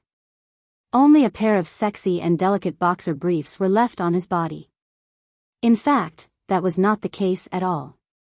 Think about it, when you used your strength to shake off your pants, didn't you first tear your underwear? If the underwear didn't tear, how could your body's ki blow up the clothes outside the underwear? I've only heard of hitting a cow across a mountain, but I've never heard of hitting long pants with underwear, right? So, you can shake off your coat, but it's very unrealistic to want to shake off your pants and keep your underwear. It was also Fang Yan's first time doing this kind of thing, and he didn't have much experience, so the price he paid was heavy. Originally, the audience on the viewing platform couldn't see the battle on the top of the mountain. Even if they used binoculars, they could only occasionally see one or two figures. When Fang Yen and Chiba Hiroto were fighting, they wouldn't deliberately run to the edge of the cliff to let them see a few more glances. How could a guy who didn't buy a ticket enjoy such VIP benefits? However, Fang Yen and Chiba Hiroto were fighting naked on the edge of the mountain, which was a feast for the eyes of the guys who were anxiously watching with binoculars. A fatso with a cigarette in his mouth widened his eyes, raised his binoculars and said, "Damn, the fight is 2F** king intense, even their clothes are off." The senior Fujoshi next to him snatched away the binoculars of Fatso's boyfriend, raised it to look at the valley, and her whole body began to tremble with excitement. They really beat their clothes off, they really beat their clothes off. The one in the back took off his pants, and I can see his butt, his figure is not bad. Do you think the two of them are having an affair? The love between the God of Swords and the Grandmaster of Tai Chi, just thinking about it makes me so excited. There were even more direct women who waved their fists and shouted, "Together, together, together." Many years later, when Fang Yingying told his son about the battle between the king of Taiji, Fang Yen, and the Japanese sword god, Chiba Hashirama, he would still describe it in a heavy and hoarse voice. "It was a tough fight. Your grandmaster's clothes were all gone." But, when you say this, can you not look so wretched and smile so lewdly? You'll give the kids bad associations, okay? Otherwise, why would your fat son anxiously ask whether Grandmaster and that Japanese sword god lived happily ever after you finished telling the story? Your son has become like this, and as a father, you have to take full responsibility, okay? Of course, Fang Yen didn't have the time to think about how much trouble exposing his butt would bring to his life. He was working hard, strenuously, fiercely, and relentlessly attacking the Thousand Leaves military department. Bang! Chiba Hashirama's body rose rapidly, and he jumped high to the top of the mountain with the help of a protruding boulder. Fang Yen also jumped high into the sky in a super cool posture. When he saw Yi Wen, Phoenix Chiba Sun, and countless people in the dark staring at his lower body, he couldn't help but lower his head. Damn, it's so embarrassing. There's a reaction. Fang Yen consecutively used dozens of thousand gene weight on himself, adding up to several tens of thousands of gene. Only then did he manage to press his body down with lightning speed. So, in the eyes of the people on the mountain top, this was the scene. The naked Fang Yen jumped up from the valley like a monkey, and the naked Fang Yen jumped down like a monkey. Fang Yingying looked up at the starry sky, sighed softly and said, "Junior Marshal Uncle doesn't like women. Is the Fang family going to have no descendants?" Fang Haohan covered his butt nervously and said, "Junior Marshal Uncle peeped on me bathing. Junior Marshal Uncle took me to Shahizi Reservoir to catch crayfish, and he tricked me into taking off all my clothes. I was still young at that time, and I didn't have any awareness of defense." Fang Yingying and Fang Haohan looked at each other, and they saw despair and sadness in each other's eyes. Their virginity had long been tarnished, and they could no longer be pure and beautiful men. When Fang Yen jumped up again, he had a skirt around his waist. It was the pants he used to swing the leaf sword, and he had an idea to change it into this. Of course, because he used too much force when he took off his pants, his clothes were already torn to pieces, so his skirt looked like a tattered tassel skirt, full of passion and exotic charm. When Fang Yen punched Chiba Hiroshi, his skirt would be lifted up high, revealing his sexy and plump buttocks. When Fang Yen quickly rushed towards Chiba Hiroshi, his skirt would be blown up by the wind, revealing his sexy and straight black hairy thighs. When Fang Yen kicked Chiba Hiroshi, his skirt would also be lifted up by the whistling night wind, revealing, holy shit, he still has a reaction. Every attack represented another exposure. This scene was so beautiful that many people didn't dare to look at it for too long. Of course, Fang Yan's sacrifice was also effective. Boom! He punched Chiba Hiroshi and sent him flying. Pa! He slapped Chiba Hiroshi until he vomited blood. Dong! He was kicked in the crotch by Chiba Hiroshi. Fang Yen sucked in a breath of cold air in pain. This old man had planned for so long just for this attack, right? When Chiba Hiroshi was once again knocked to the ground by Fang Yen and his body hit the big stone, he completely lost the interest and motivation to fight. He leaned against the rock and looked at Fang Yen, who was standing in front of him, and said, "You have won this battle." "I know." Fang Yen nodded and said, "Can you stand up and let's fight for a while?" 10 minutes? 5 minutes is fine. How about 3 minutes? Believe me, I'm very fast. Come, let me help you up. Chiba Hiroshi looked at Fang Yen with a puzzled look and said, "You have already won. I admit defeat in public and your name will spread to Huaxia, Japan, and even the entire Asian martial arts world. Why do you still want to fight?" Fang Yen was very angry and said, "I don't want to fight, but can I not fight? If you lie here and don't move, how can I slap you to death? Get up and let's fight again. You pretend to punch me, and then I will smash your head with one punch." Chiba Hiroshi smiled silently and said, "You want to kill me? Isn't that obvious?" Fang Yen scolded. "You see that I'm young, promising, and knowledgeable, so you want to kill me to get rid of a terrifying and dangerous opponent for the Japanese. You have lived for so many years, eaten and drank, and played with everything you want. Not counting the illegitimate children, you even have 2 children. Can't you let me kill you with one slap? You're better than me at this point." Chiba Hiroshi said. "I wanted to kill you, and I showed my murderous intent from the beginning. You wanted to kill me, and you only showed a little bit of murderous intent now. Bullsh * T murderous intent. I just wanted to save my life from the beginning, okay? I only wanted to defeat you after I saved my life, okay? I only wanted to kill you after I defeated you, okay? You wanted to kill me from the beginning, but I went through a complicated mental journey and emotional change. You won't understand even if I tell you. Anyway, you have to stand up immediately and let me slap you to death." Chiba Hiroshi laughed wildly. He laughed until his voice was hoarse, and he couldn't breathe. He clutched his chest and coughed violently, and bright red blood flowed from the corner of his mouth. His internal organs had been injured by Fang Yen, and his body was severely damaged. Just now, when Fang Yen knocked him out of the canyon, he had already lost his fighting spirit. The reason why he still fought with Fang Yen for so long was that he was unwilling to accept defeat. He couldn't accept it. He couldn't accept being defeated by a young man from Huaxia. In other words, his road to conquering Huaxia had ended here. But as soon as he took a step forward, his foot was chopped off. Such an encounter made people feel extremely sad and sad. I understand. I understand. Chiba Hiroshi laughed until tears came out of his eyes. He looked at Fang Yen and said, "You are really an interesting person. Only such a person can understand the real martial arts. Martial arts is the human nature. As long as people live with spirit, they can reach the peak of martial arts. Until now, I didn't understand. I didn't know what my biggest flaw was. I focused on comprehending the sword and didn't care about the world, but it also meant that I closed the door to myself and the world. Only by entering the world can I understand the world. Only by understanding the world can I feel the 7 emotions and 6 desires of the sword. My emotions are not lacking in ruthlessness or lightness, but they lack a sense of humanity.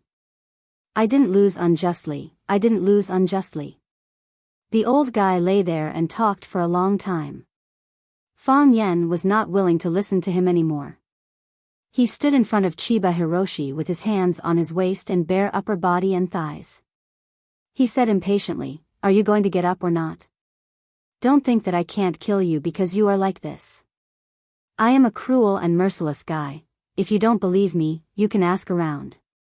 Children can stop crying at night just by mentioning my name." Whoosh! Chiba Hiroshi flicked his finger, and a small stone flew toward Fang Yan's crotch. Crack! With the sound of cloth ripping, the small cloth skirt around Fang Hua's waist came off and was blown away by the wind. Fang Yen stood where he was for a few seconds, and then he grinned. "You started it this time." Fang Yen dashed forward with his bare buttocks. He punched and kicked Chiba Shinobu, who was lying on the ground. Cloud-piercing palm, cloud-collapsing fist, monkey-plucking peach, black tiger gouging heart, beast somersault 360 degrees Tokyo Tower. Chapter 277. Some people say that happiness is not because you get too much, but because you care too little. Fang Yen had long wanted to drag the guy who said this out and beat him up. It was easy to say, but if someone took off your pants and exposed your butt in front of everyone, would you not care and pretend that nothing had happened? I hate it when people act cheap.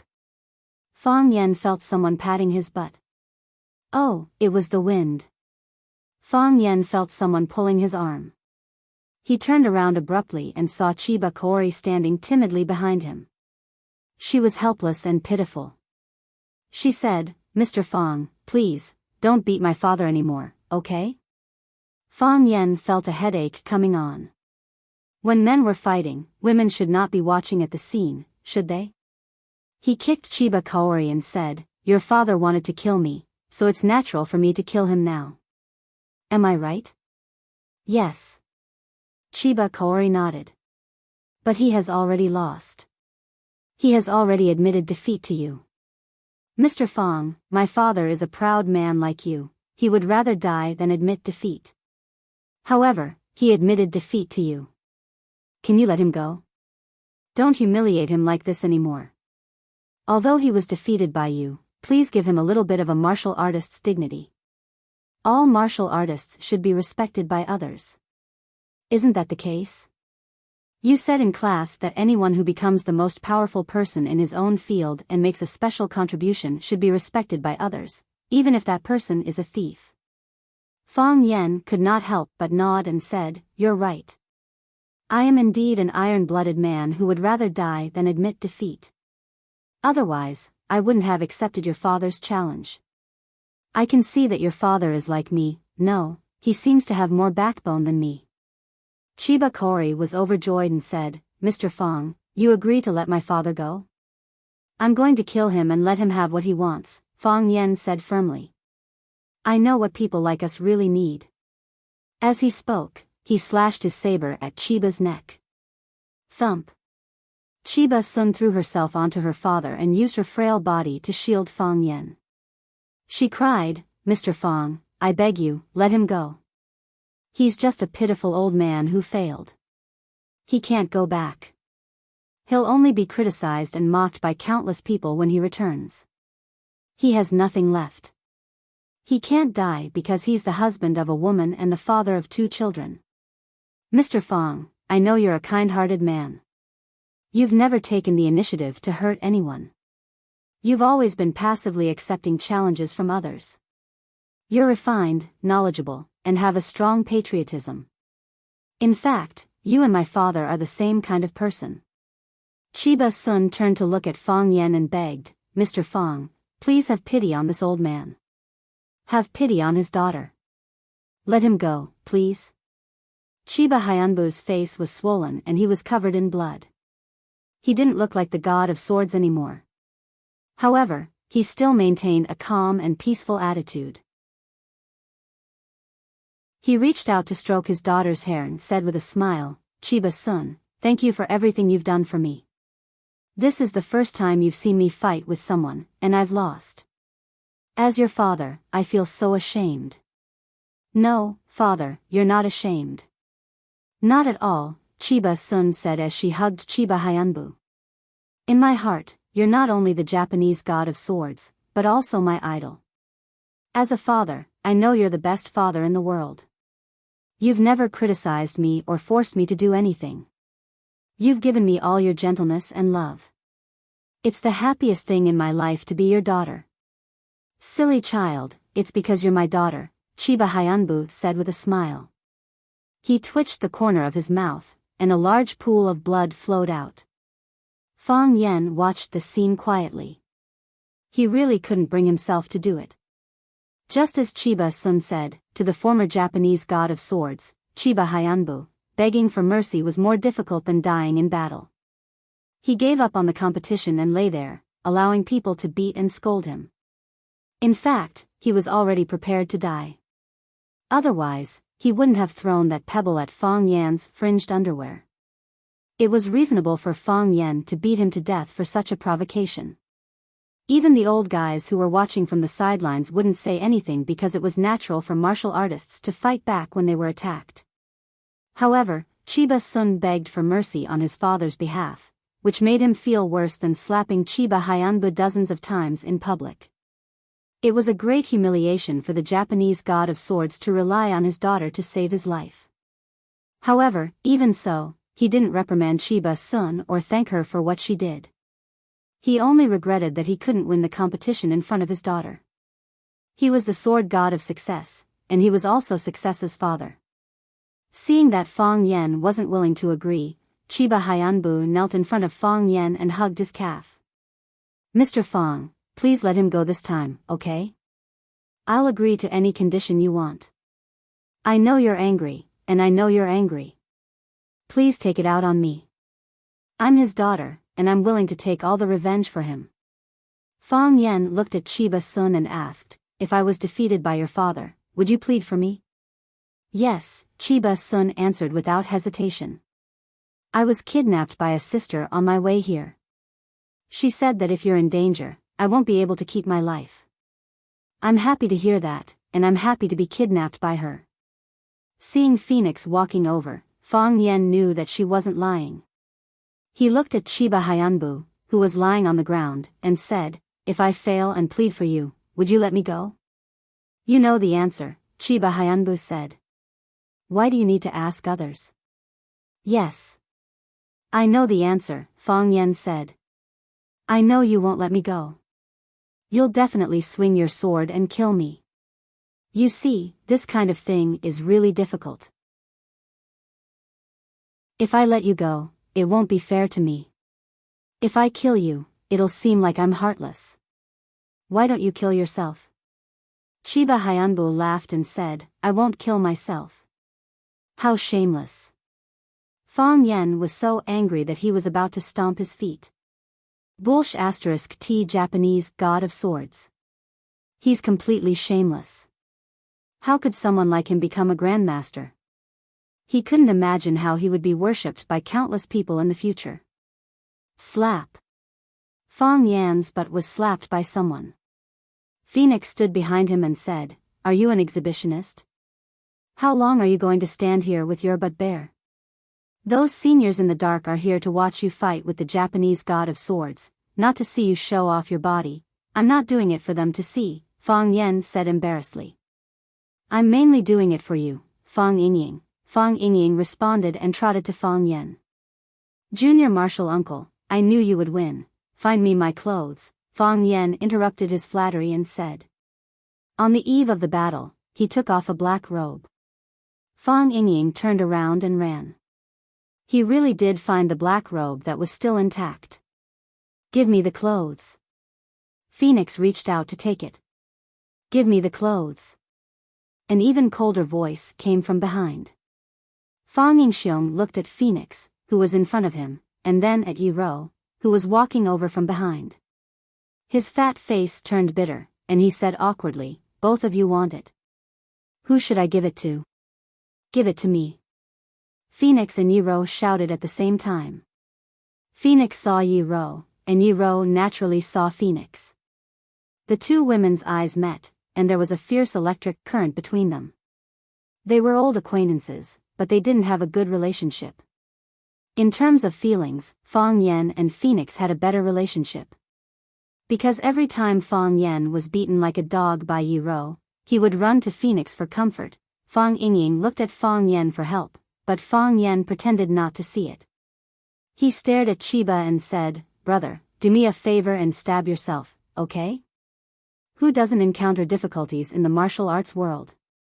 Next time you are in trouble, I can help you. Fang Yingying threw the clothes into the air and shouted, whoever grabs it gets it, slap. Fang Yingxiong was kicked in the face. The kick made him dizzy and confused. He felt like he was about to fall to the ground. Bang! He was kicked in the stomach, and his body rolled on the ground like a ball. Phoenix sneered and said, I told you to give it to me, so give it to me. Why are you talking so much nonsense? Don't play tricks with me. You're courting death, Yi Ro said in an unfriendly tone. Fang Haohan was so scared that he trembled all over. He wanted to hide his tall body in the crack of the stone. The black robe fell to the ground, but Phoenix and Yi Ro were unwilling to bend down to pick it up. How could such a cold woman do such a thing? Fang Yan looked at Phoenix and Yi Ro, sighed and shouted, Fang Haohan. No one answered. Fang Haohan lay next to Fang Yingying, pretending to be dead. His face was still smeared with the blood he borrowed from Fang Yingying's face. Fang Yan looked at Phoenix and Yi Ro and said, Can you help me pick up the clothes? Neither Phoenix nor Yi Ro answered. Chiba Kaori looked up at Fang Yan, then at Phoenix and Yi Ro. She hurried to pick up the black robe on the ground and brought it to Fang Yan. Fang Yan covered himself with the black robe and fastened the belt. He immediately felt a sense of security. Standing naked in front of so many people, he was really a little uncomfortable. Fang Yan looked down at Chiba Kaori and said, What should I do with you? Chiba Kaori's eyes were suddenly filled with anger. He jumped up and threw himself at Fang Yan. Fang Yan punched and sent Chiba Kaori flying. At the same time, a row of people in black who could fly suddenly appeared in the sky above the valley. They raised their biological guns and shot at Fang Yan. Boom! A large crater appeared where Fang Yan had been standing. Chapter 278.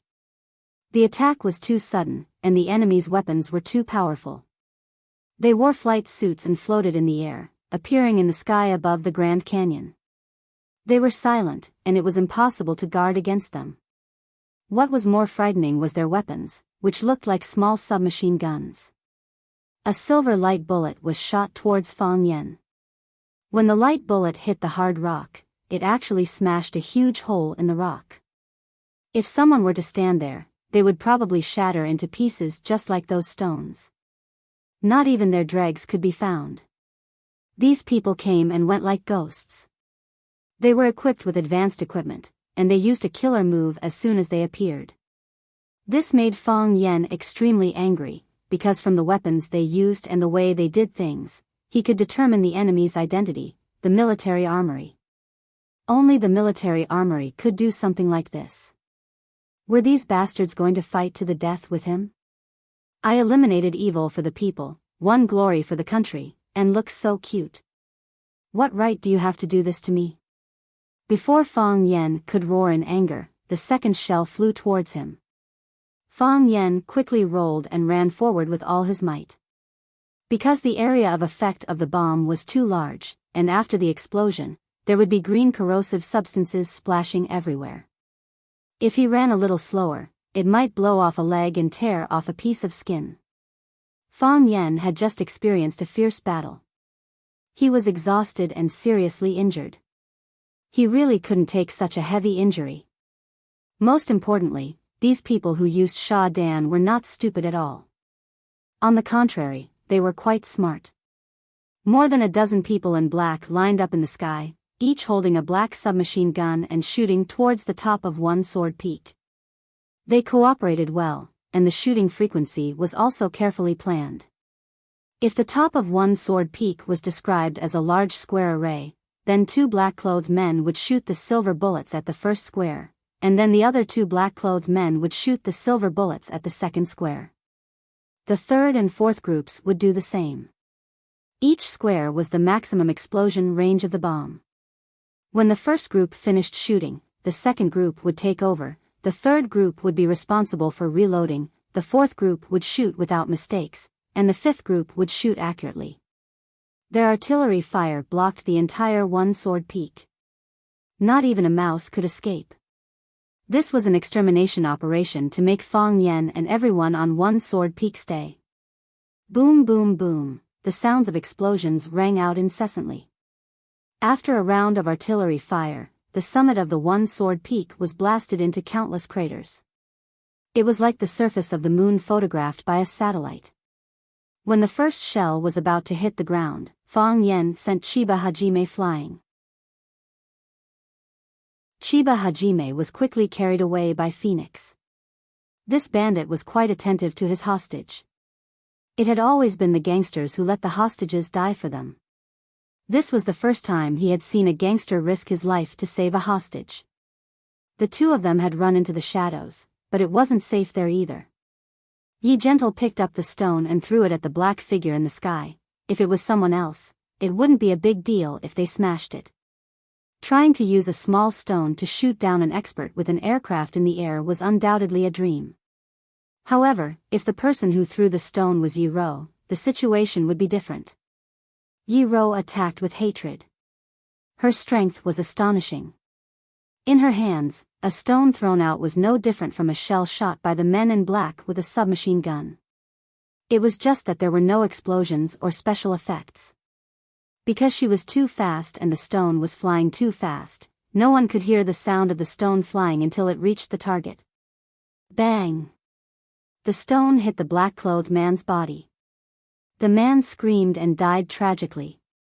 There was a big hole in his chest, which was wearing a special bulletproof vest, and the bones in his chest were all broken. The submachine gun in the hands of the man in black stopped firing.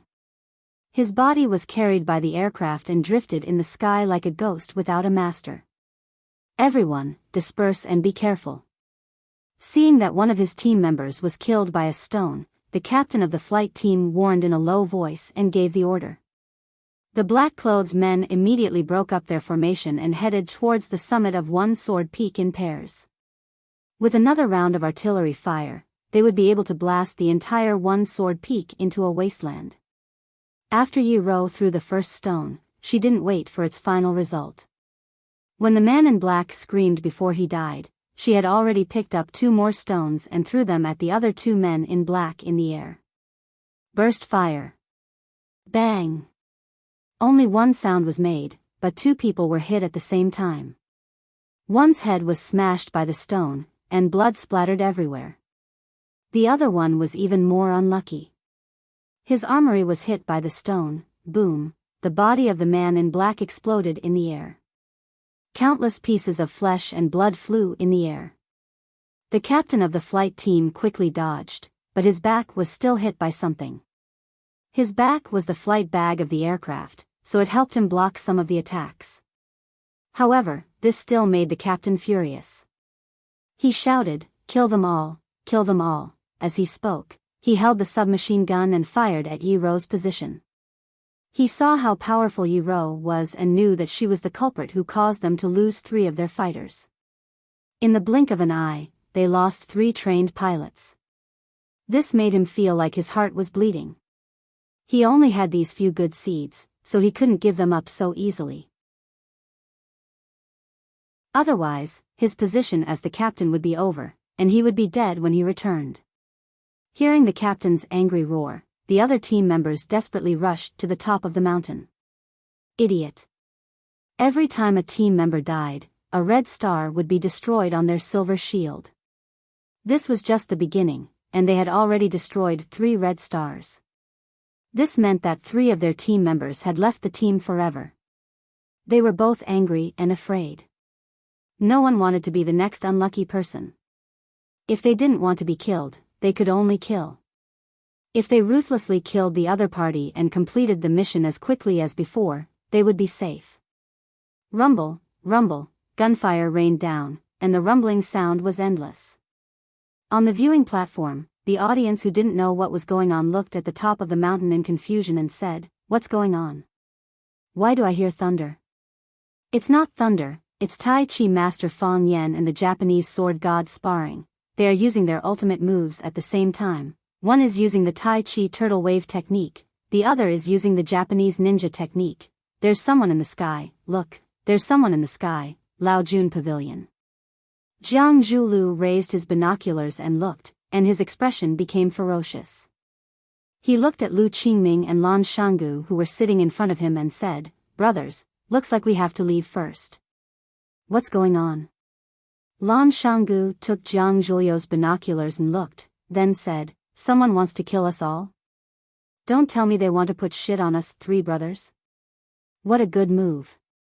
Jiang Zhulu smiled and said, "Those people are so ruthless, we can't stay and clean up their mess." Lu Qingming also took the binoculars. This was the first time he looked at the top of the mountain with binoculars. After a few glances, he said, "Who are those people? They're so ruthless, they didn't just want to kill Fong Yen, right? But, since it's like this, it's probably too late for us to leave now, right? Who knew this would happen?" Lan Shanggu smiled bitterly. "If I knew this would happen, I wouldn't have come." Jiang Zhulu looked at Lan Shanggu with a smile and said, "Brother Shanggu, if Fong Yen really couldn't go back today, wouldn't it be easier for you to do business? Lu Chaoga isn't an easy person to negotiate with." Lan Shanggu shook his head and said, "If Fong Yen died, Lu Chaoga would be a toothless tiger. Other than having a fierce temper, what's the difference between him and a big cat?" Jiang Zhulu smiled and said. Lan Shanggu looked at Jiang Zhulu and said, "Even if Fong Yen can't go back tonight, isn't there an even bigger tiger standing behind Lu Chaoga? That tiger is a real tiger. That tiger is too far away from us. Unless Lu Chaoga moves his company to Beijing, as long as he stays in Huaqing, he can forget about leaving us brothers to get rich. This is the rule, no one can come." Jiang Zhulu, Lu Qingming, and Lan Shanggu looked at each other and laughed. A new alliance of benefits was formed. At the very least, at this moment, everyone present seemed sincere enough. If something happened to Fong Yen, Jiang Zhulu, Lan Shanggu, and Lu Qingming would all be suspects. If Fong Yen were to die, it would be the end of everything. Other than Fong Yen himself, no one else would come to seek justice for the group of dead people on the mountaintop. However, if Fong Yen didn't die, then things would be even worse.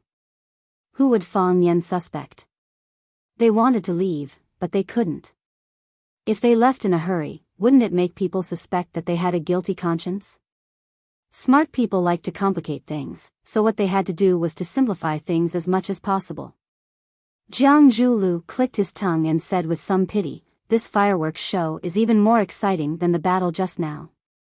It's a pity that there's no wine to accompany the meal. What a pity." Jiang Zhulu had already finished all the wine he brought, and the show was over. It was time to leave, but he didn't think that there would be another competition now. Clearly, he wasn't satisfied.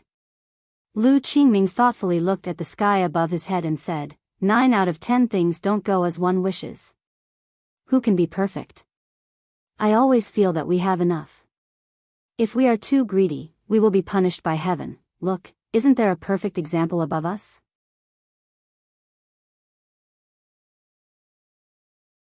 Chapter 279. The top of one sword peak became hell on earth. After numerous rounds of indiscriminate gunfire, as well as the green liquid splashing all over the place, there wasn't a single place left intact on the mountain top. Rocks were broken, trees were burnt, weeds were blackened, insects and birds were all dead. From above, there weren't any signs of life at all. Some of the dried wood was being burned, letting out crackling noises. This was the only sound at the top of one sword peak. "Captain, are they all dead?" a team member asked through their helmet communicator. They originally only wanted to kill Fang Yan alone, but his resistance was so intense that they were afraid of being crushed to death by the rocks, so they madly fired at the top of one sword peak until they emptied all their weapons. They had lost their minds just now. According to their training, they weren't allowed to use up any more weapons after killing their target. They were supposed to keep at least 20% of their weapons for emergencies. This was the first time they'd ever done something like flattening an entire mountain in one go. Who told them to face a bunch of freaks that could fly around and shoot down airplanes with rocks? It should be, the captain cautiously scanned his surroundings, then finally made his decision and said, "They're all dead." The captain gestured with his hand and ordered, "Retreat." The team members received their orders and prepared to dive down. At this point, something unexpected happened. A rock whistled towards the back of a black-clothed pilot. The pilot was shocked and raised his shield to block it. Clang! With a dull thud, the black-clothed pilot and his shield were both sent flying by the rock. It wasn't until he flipped a few times in the air that he screamed in pain and fell down into the abyss. "Hurry up and retreat," the captain issued an emergency order. "There's clearly no one here, so why are there still rocks flying towards them?" Following that, a catastrophic scene unfolded. Dozens of rocks were flying towards them, not just rocks, but also knives, iron lotus seeds, leaves, iron thorns, all sorts of strange objects were flying towards them. "Wait a minute, what's with that string of prayer beads?" "Captain, my aircraft was damaged.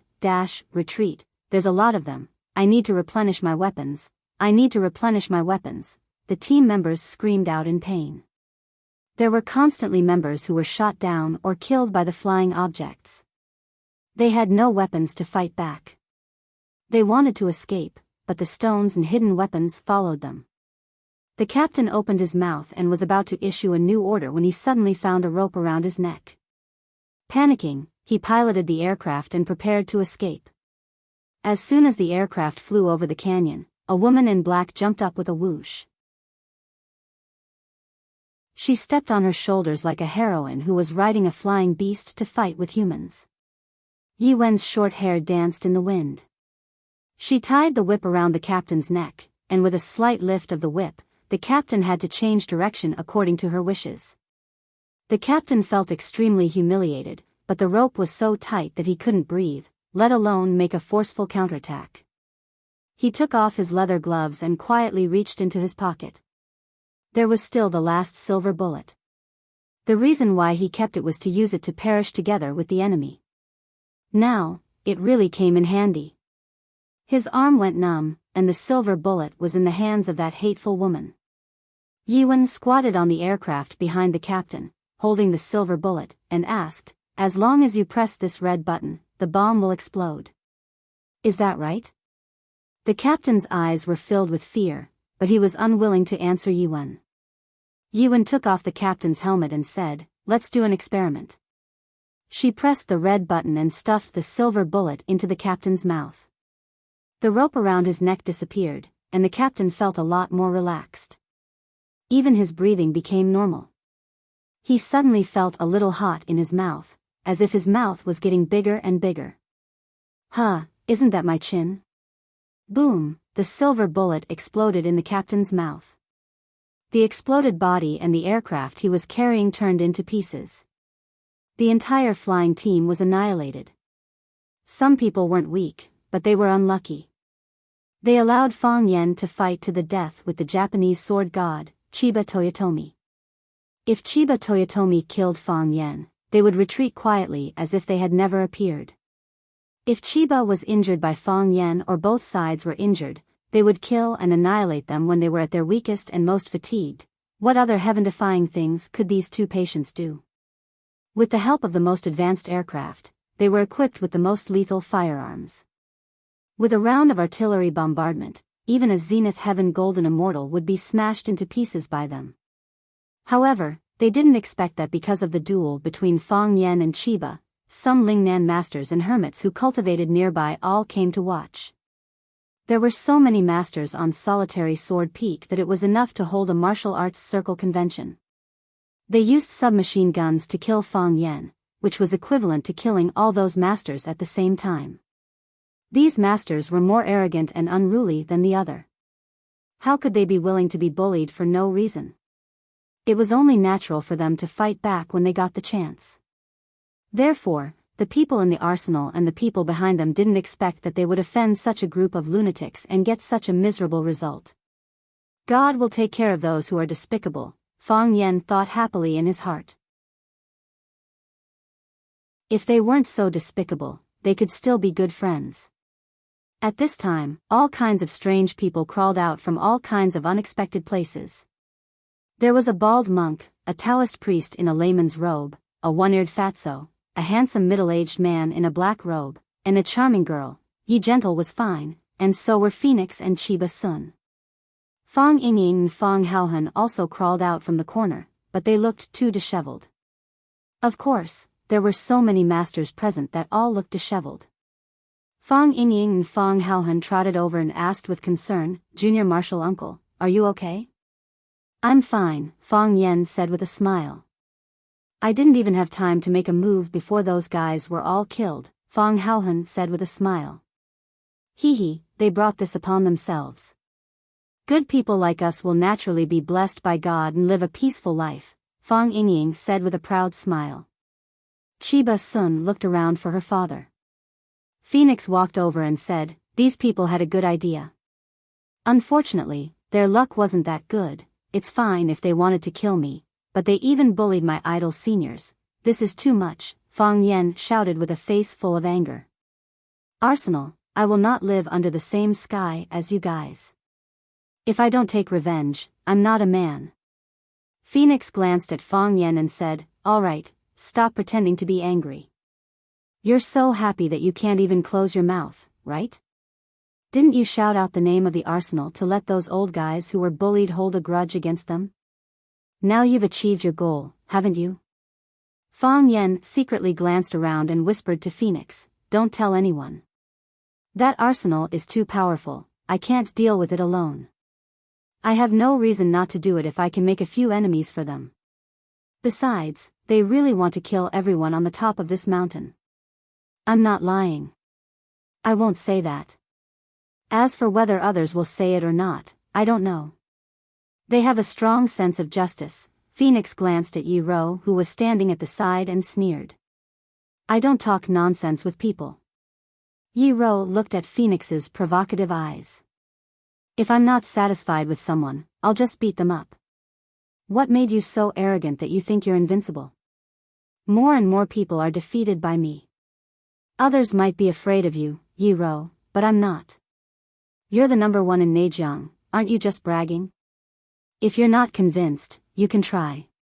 Anytime, I say." Fang Yen wanted to mediate. "Today is a big day, there's no need to be so contradictory, right?" "Shut up," Phoenix and Yi Ro shouted at the same time. Fang Yen looked up at the sky, a little helpless in his eyes. The bald monk spat at the sky, strode to Fang Yen, and shouted, "Fang family's boy, eat my fist. If it weren't for you, I wouldn't be in such a sorry state. I've long been annoyed by you." The Taoist priest dressed in layman's clothes walked up to Fang Yen and bowed with one hand clasped in front of him, saying, "I'm Qin Yun, Layman Weed's good-for-nothing disciple. Congratulations to Layman Fang for winning the first battle and defeating the Japanese sword god." Qin Yun has benefited a lot from today's battle, so I want to set a date with Layman Fong so that I can learn your godly skill. I'm Kai Zhongheng, the king of gossip who questioned why the Japanese sword god didn't challenge you. I originally planned to challenge him after the Japanese defeated you, but since you're the big winner of this match, I can only challenge you. Do you think we should continue fighting today, or should we set a date for another duel? Kai Zhongheng, get lost, I've already booked. Seeing a group of experts clamoring for a duel with Fang Yan, Fang Yingying and Fang Haohen's expressions were a little awkward, and they couldn't help but want to stand further away from Fang Yan. Fang Yan held his head and shouted, "Ouch, I'm a little dizzy, heroes, help me, I think I've lost too much blood, I'm a little anemic." Before Fang Yingying and Fang Haohen could escape, Fang Yan's body had already fallen into their arms. The two looked at each other, wanting to cry but having no tears.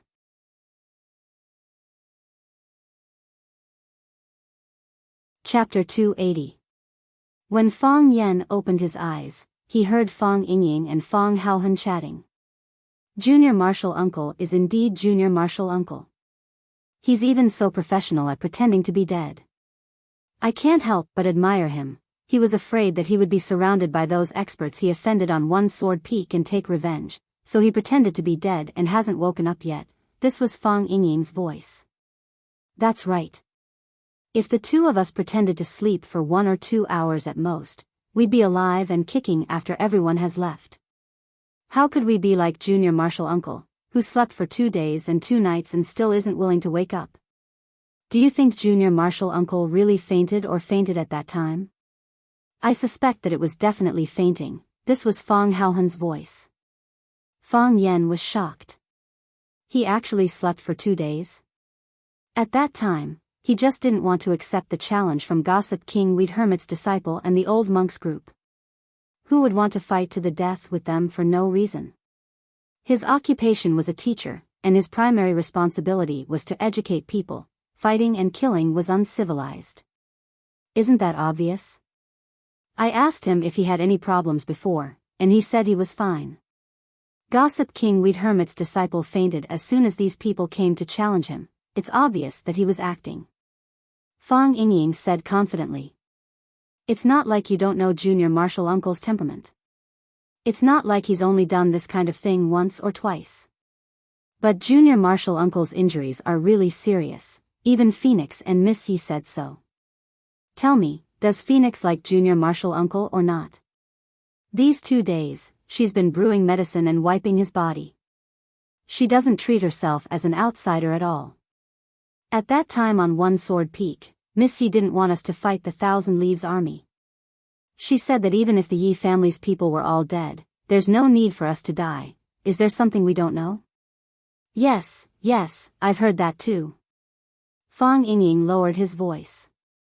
I've been thinking about this sentence for the past 2 days. Say, could it be that Miss Yi is deeply in love with our Junior Martial Uncle and has already regarded herself as the Fang family's daughter-in-law? Impossible, right?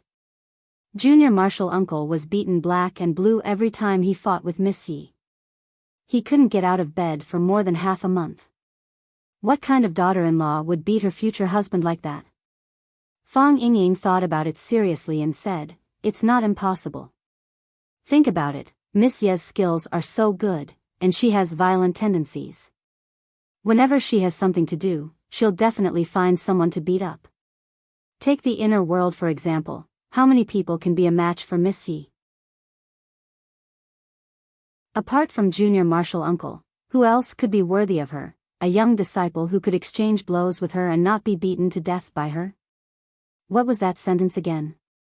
Flirting and scolding is love. Don't fight or scold. Maybe Miss Yi is in such a situation now. Fang Haohen sighed softly and said, does Miss Yi want a husband or a human punching bag? Junior Martial Uncle is so pitiful. Fang Yingying also sighed. Fang Yan listened and gritted his teeth. He asked fiercely, who are you saying is pitiful? Junior Martial Uncle is. Fang Yingying was about to answer Junior Martial Uncle is pitiful, when he suddenly felt something was wrong. His fat face instantly changed color. With red eyes, he rushed to Fang Yan on the bed and said excitedly, Junior Marshall Uncle is finally awake. That's great, that's really great. Junior Marshall Uncle, do you know that you have been unconscious for 2 days? If you don't wake up, I don't know how to live. Fang Yen glanced at Fang Yingying with disdain and said, what do you mean by don't know how to live? Do you want to eat stewed noodles or lamb chop for your next meal? Junior Marshall Uncle, you don't know. I haven't eaten much in the 2 days you were unconscious. Fang Haohan has no appetite like me. Look at how hungry he is, Fang Haohan nodded repeatedly. The skin on his cheeks was like bones. He looked really hungry. Fang Haohan won't be so hungry if he ate less glass shards. Fang Yen said snappily. Go get me a glass of water. Okay. Fang Yingying and Fang Haohan ran outside at the same time. Fang Yingying, stay. Fang Yen shouted. Fang Yingying's face was full of bitterness. When he turned around, his face was already full of smiles.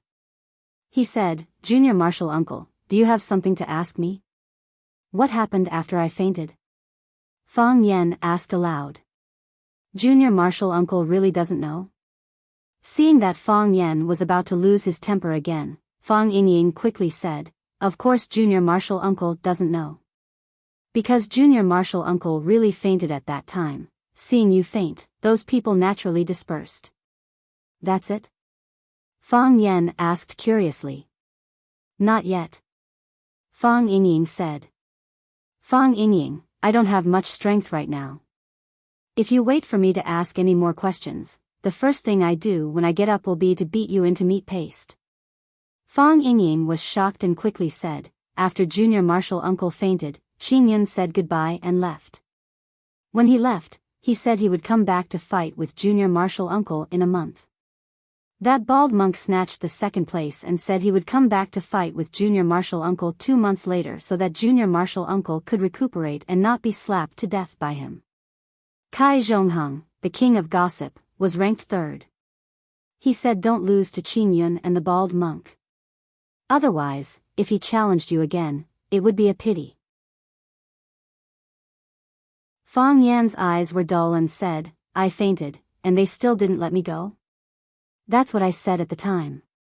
Fang Yingying said. Seeing Fang Yan's eyes looking at him, Fang Yingying added, in the end, I was slapped on the head by that bald monk. I wasn't convinced. I originally wanted to fight him for 300 rounds. Stop bragging. You couldn't even last 3 rounds. Fang Yen said.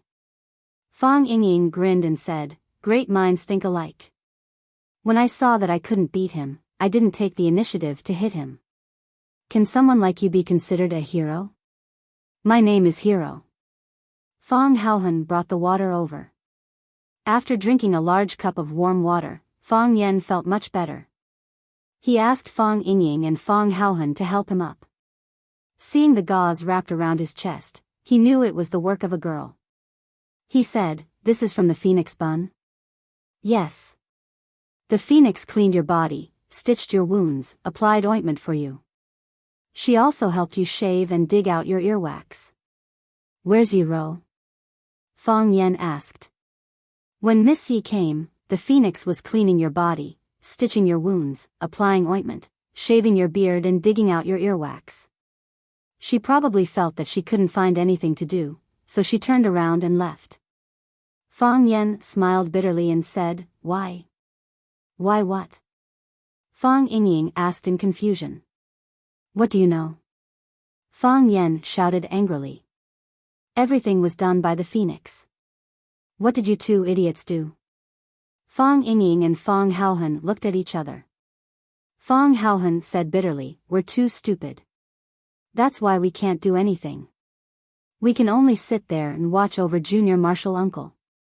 No wonder people say that stupid people have stupid luck. However, some people are really stupid.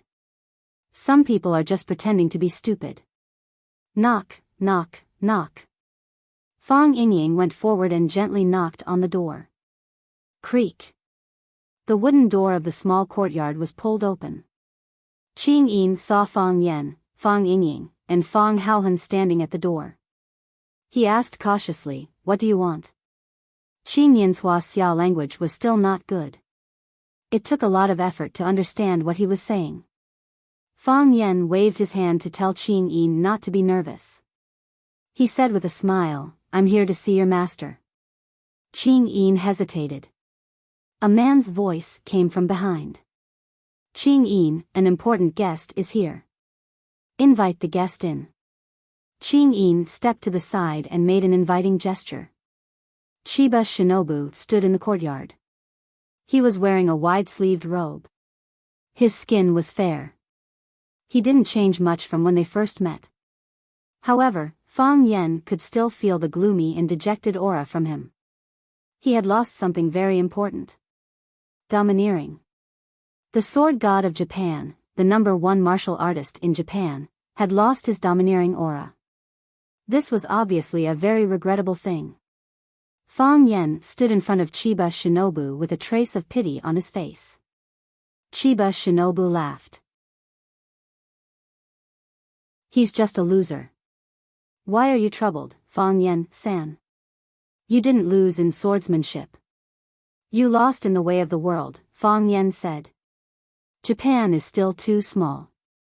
It will limit your vision and mind, which is not good for understanding swordsmanship. This kind of thing can't be changed by one person. It also can't be changed by the power of a country. Japan once had the chance to rise to the sky in one step, but it failed. Failure is inevitable," Fang Yen said with a smile. "You've come to Huaxia.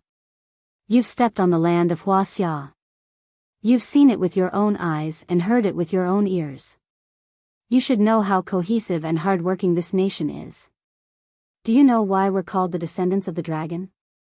Because our ancestors had such expectations for us. They hoped that all of us would be like dragons. One dragon can turn the world upside down. What kind of power and miracles can 3 billion dragons exert?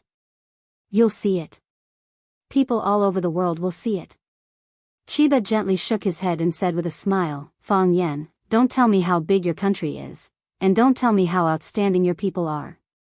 The East Asians are just as outstanding, and they work just as hard. But I'm still not optimistic about its future. The reason why I'm not optimistic is that Japan lacks young people like you.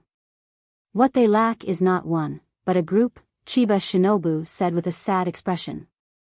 "If we also have a group of young people like you, who are brimming with talent, hot-blooded, fearless of death, and brave to meet any challenge, our future will be better than it is now.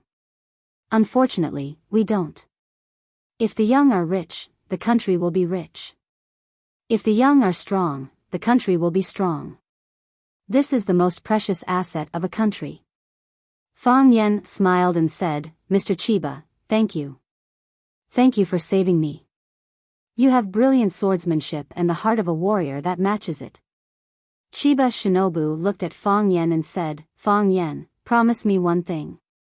"I can't change my nationality," Fang Yen said with a serious expression.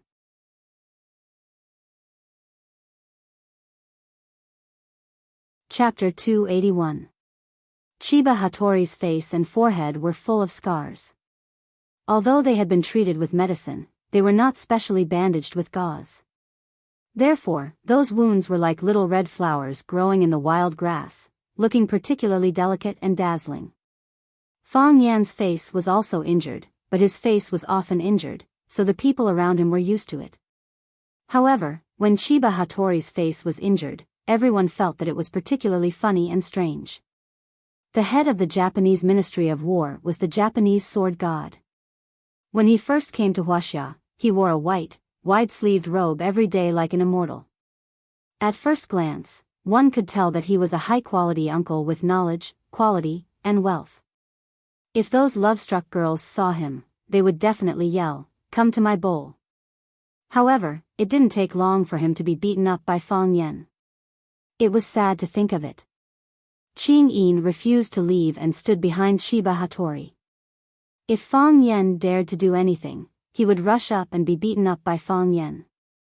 Chiba Hattori also came out, and he looked even more embarrassed. His eyes were still purple-black, and there were several scars on his forehead. One of his arms was tied with a bamboo board. When he walked, he couldn't help but look at his crotch, because Fong Haohan had kicked it there. His mouth was puffed up like a frog that might jump up and eat insects at any time. He stared at Fong Haohan fiercely and hatefully.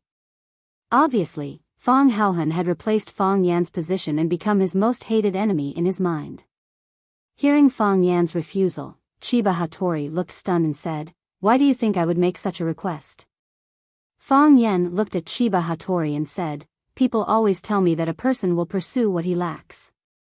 You said that your country lacks talented and hot-blooded young people like me, who are not afraid of death and dare to face any challenge. I'm worried that you will ask me to change my nationality and enter Japan. I know that there are some people who gave up their Hua-Xia nationality to work for you because they participated in your talent introduction program. However, this group of people will never include me." Fong Yan's memory was still very good. He repeated the words that others had praised him without missing a word. His laughter was clear and bright, like the cry of a crane. He laughed for a while, then looked at Fong Yan and said, "If I put forward such a condition to you, and you happen to be willing to accept it, would you still be the kind of young man I talked about?" "Lord Fong Yan, 99% of the things in this world can be sold and sold, only moral integrity is difficult to value." "What kind of moral integrity is it if it can be evaluated? Do you think I have integrity?" Fong Yan couldn't help but laugh. "Yes. I think so too," Fong Yan said. "I just want to ask my international enemy to confirm it for me again. Because my grandfather told me that the person who understands you the most will always be your opponent." "Your grandfather is right," Chiba Hirobumi said. Fong Yan looked at Chiba and said, "When you suddenly jumped, I thought you hadn't given up, so I sent you flying. Later, when I saw the black shadow in your eyes, I realized that you were trying to save me. I'm very curious. If you wanted to kill me so badly, why did you save me at that critical moment?" "I wanted to kill you," Chiba said. "That doesn't mean I wanted to see you killed. Are you saying that I must die by your hands? At least you shouldn't be killed so shamelessly." "You are also a person with integrity," Fong Yan commented. "If it were you, would you have saved me?" Fong Yan looked around, then lowered his voice and said, "I won't hide it in front of you. I wouldn't. Because at that time, I was defeated by you, and my heart was filled with hatred. I was thinking about how to stab you and punch you. If someone else did it for me, I wouldn't blame them for not telling me in advance. Besides, I'm afraid of death. What if you don't like me and finish me off with a stab? If someone helped me create an opportunity, I would definitely get up and run down the mountain. Staying alive is more important. You came to challenge me at this age. When I grow to your age, I will challenge you again. As long as you don't die, we will meet again." Fong Yan grinned and said, "Of course, if there were outsiders here, I wouldn't have answered like this. I will express my heartfelt gratitude for your noble character and unquestionable integrity, and I will strongly condemn the actions of those who ambushed you. They ruined a fair and just duel of high quality, and their actions are an insult to us pure warriors. You did what you should have done. If it were me, I would have done the same. Isn't this answer more pleasing?" "It is indeed more pleasing," Chiba nodded. "You live more realistically than I do." "No, I live more shamelessly than you," Fong Yan said. "Many people say that about me, but I have never admitted it. However, you are my savior. I am willing to confess in front of you. Because I can't do what you can do. This is where I am not as good as you. So, I am willing to promise you one thing. I hope, wait." Fong Yan quickly interrupted Chiba and said, "The request you put forward must be something that I can do, and I am willing to do it.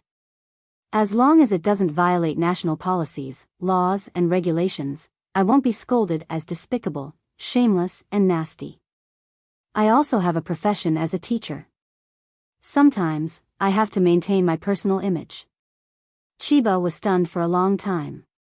Finally, he said, "I want to see. Don't underestimate the enemy." "Why does he want to see my master?" Is it because he was defeated by Junior Martial Uncle that he is not convinced and wants to challenge my master?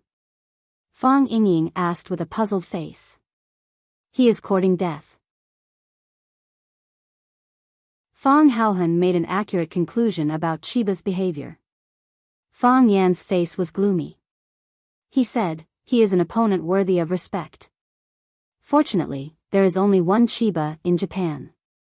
When the three returned to the school, the gate of the small courtyard was wide open. Fang Yingying put on an alert posture and said in a low voice, "There are thieves in the house." Slap. Fang Yan slapped his head. Because he was still very weak, the slap was not strong enough, which made people feel a little sorry. Fang Yan strode into the house. There were 3 more people in the house. If the 3 of them were thieves, then they would be 3 beautiful female thieves. Yi Ro, who was in black clothes and pants, stood on the windowsill, looking at the nursery in the yard with clear eyes. She clearly saw Fang Yan, Fang Yingying, and Fang Haohan come back, but it seemed that she did not care about their existence at all. She wore a white, high-slit dress covered with black spots and a white blouse. The hem of the blouse was tucked into the long dress, giving her a stylish and capable look. Phoenix, who wore a light pink suit jacket, sat on the sofa in the living room. Lu Chaoga occupied the master's seat and was boiling water to make tea for Phoenix and Yi Ro. Phoenix saw Fang Yan come in, but she was still smiling and talking with Lu Chaoga. She said, "You are very skilled in making tea. It seems that you do this kind of thing often." "I like to drink tea." Lu Chaoga had a soft smile on her face. It was neither hot nor deliberate. But Fang Yan's understanding of the tea ceremony is far above mine. When we first met, he took out the tea I served to him and made clear comments. Later on, we got to know each other better and I learned even more about the tea ceremony from him. He is a very knowledgeable man. This is very rare in a young man. Phoenix held the teacup in her hands and sipped her tea. She said, "Fang Yan does have the habit of showing off his skills. Back in Yanjing, he would often use his strange and unusual knowledge to pick up girls. Of course, he had never succeeded. Because everyone in Yanjing who knows him knows what kind of person he is. By the way, Miss Lu, you seem to be very familiar with this courtyard? You know this room as well as your own home. Do you come here often?" "This is my courtyard," Lu Chaoga said. "When Fang Yan first came, he didn't have a place to live, so I lent him the courtyard. Of course, I planted a lot of flowers and plants and he had to pay me to take care of them. Fortunately, Fang Yan is also very proficient in this area. Under his care, the flowers and plants grew even healthier. Moreover, several pots of plants that were originally showing signs of withering were also brought back to life because of his miraculous hands. Look, those are the spider plants. They are now growing so beautifully. A few days ago, they even bloomed, but now the flowers have withered." Phoenix smiled even more happily and said, 2 days ago, when I was helping Fang Yan wipe his body, I was curious. This kid was beaten up by a wild woman to the point that he didn't dare to go home. He just came to Flower City and now he has such a house to live in. I can't help but be envious. This kid's luck with women is quite good." Lu Chaoga turned her head to look at Fang Yan and said, "Fang Yan is indeed a very good person. He has helped me a lot, even my life was saved by him. If I can help him with something, I will be very happy." "Heavens, you had such an experience?" Phoenix asked in surprise. "My life was also saved by him. I don't know if he has told you about it, but we are childhood friends. It is not an exaggeration to say that we are childhood sweethearts. It was a snowy winter and we went ice skating together. I accidentally fell into a hole in the ice, and it was Fang Yan who jumped in first to pull me out, although people later said that he deliberately used Tai Chi wave to shatter the ice. I don't believe that he would do such a thing. That day, it was raining heavily. Fang Yan and I were eating at Sky No. 1 in Flower City. When we came out, it was already very late and the rain was very heavy. Suddenly, a car rushed over from behind. Fang Yan stood at the side and listened. The two women were not stingy with their words of praise for him. If he had not heard it with his own ears, he would not have known that he was actually so handsome and charming. However, Fang Yan did not feel happy at all.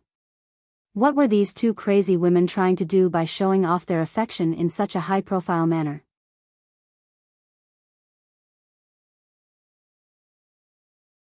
Chapter 282. There must be a reason for something abnormal. Fang Yan understood Lu Chaoga, and he also understood Phoenix. Neither of them were women who liked to show off, and neither were they the kind of cute little women who would squeeze their chubby faces together with their boyfriends to pout and act cute. After taking photos, they would post them on their WeChat moments and wait for everyone to like them. One of them was cold and quiet, while the other was arrogant and seductive.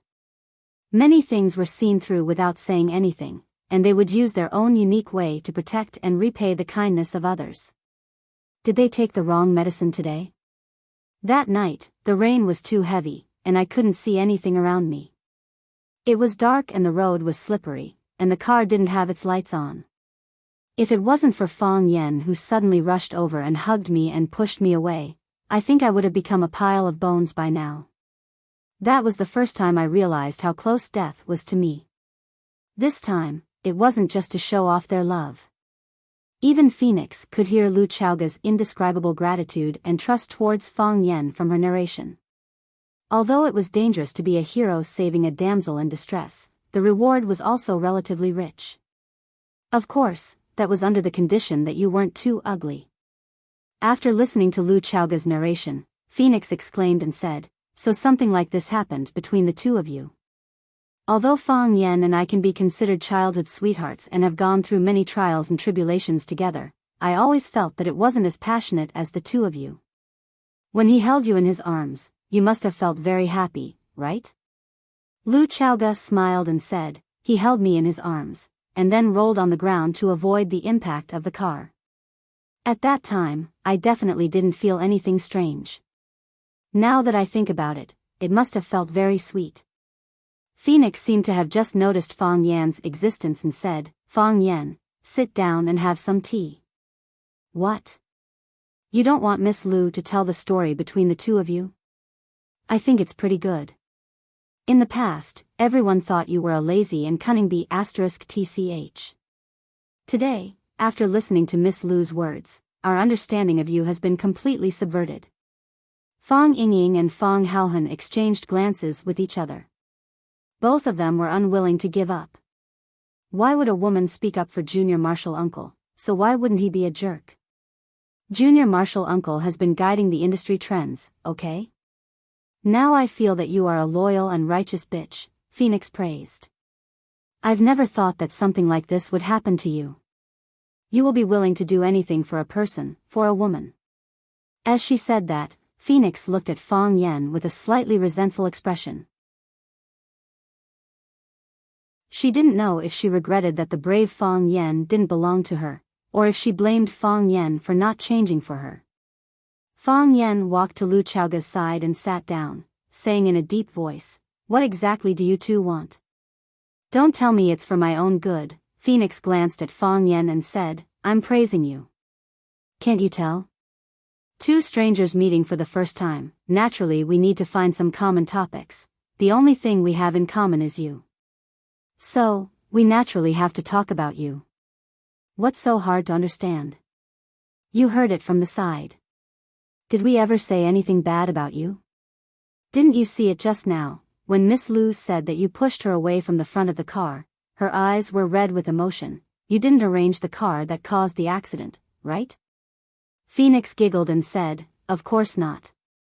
I believe that the ice wasn't broken by you, and I also believe that you didn't arrange the car. You're such a coward. Even if you wanted to be a hero to save the damsel in distress, you wouldn't do such a stupid thing. Why is there so much sweat on your forehead? Do you feel uncomfortable? It's not that I want to criticize you, but your chest injury is so serious. Before you recover, don't run around." Lu Chaoga didn't pour tea for Fang Yan. Instead, she cleaned the cup, poured a cup of water, and placed it in front of Fang Yan, saying, "I heard that you're injured, so I came to see you.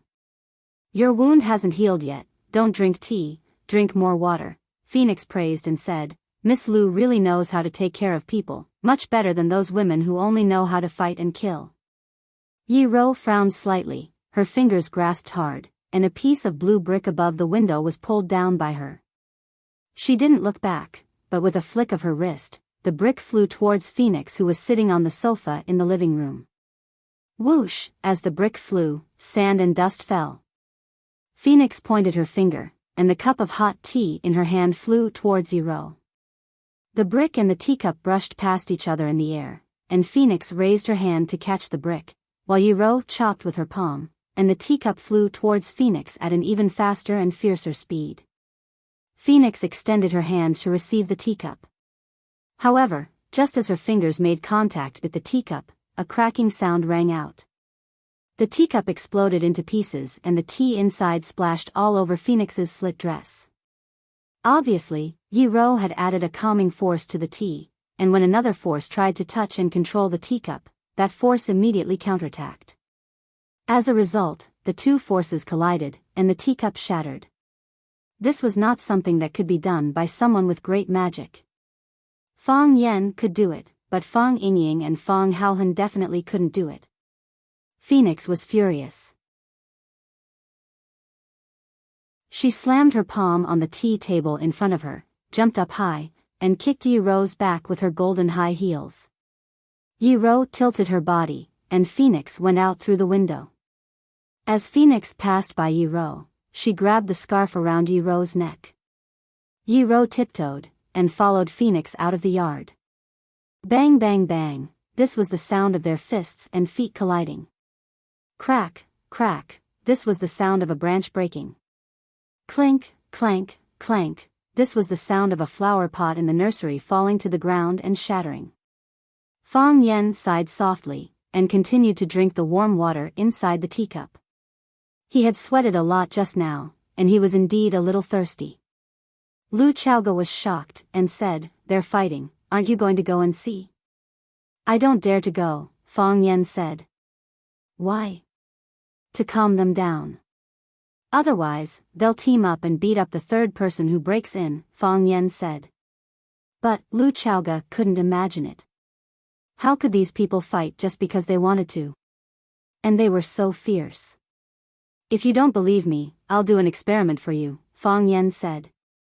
Fang Yingying's face was pale, and he knelt down in front of Fang Yan, and begged, Junior Martial Uncle, I know I was wrong, I shouldn't have been lazy, I shouldn't have washed your face when you were unconscious, I shouldn't have eaten a few meals a day, I shouldn't have used up your treasured ambergris. This time, it was Fang Yan's turn to be shocked, and he shouted, You used up my ambergris?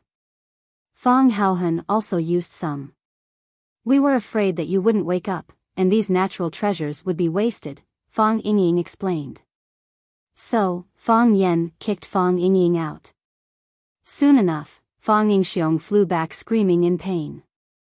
In the process of entering and exiting, his face and body were punched countless times, and his eyes were like panda eyes. Fang Haohan hid in the corner, holding his head, and didn't dare to breathe. Lu Zhaoga looked at Fang Yingxiong with lingering fear in his heart. He thought to himself, no wonder Fang Yan wasn't willing to come out to mediate the situation even though the two women were fighting so fiercely outside.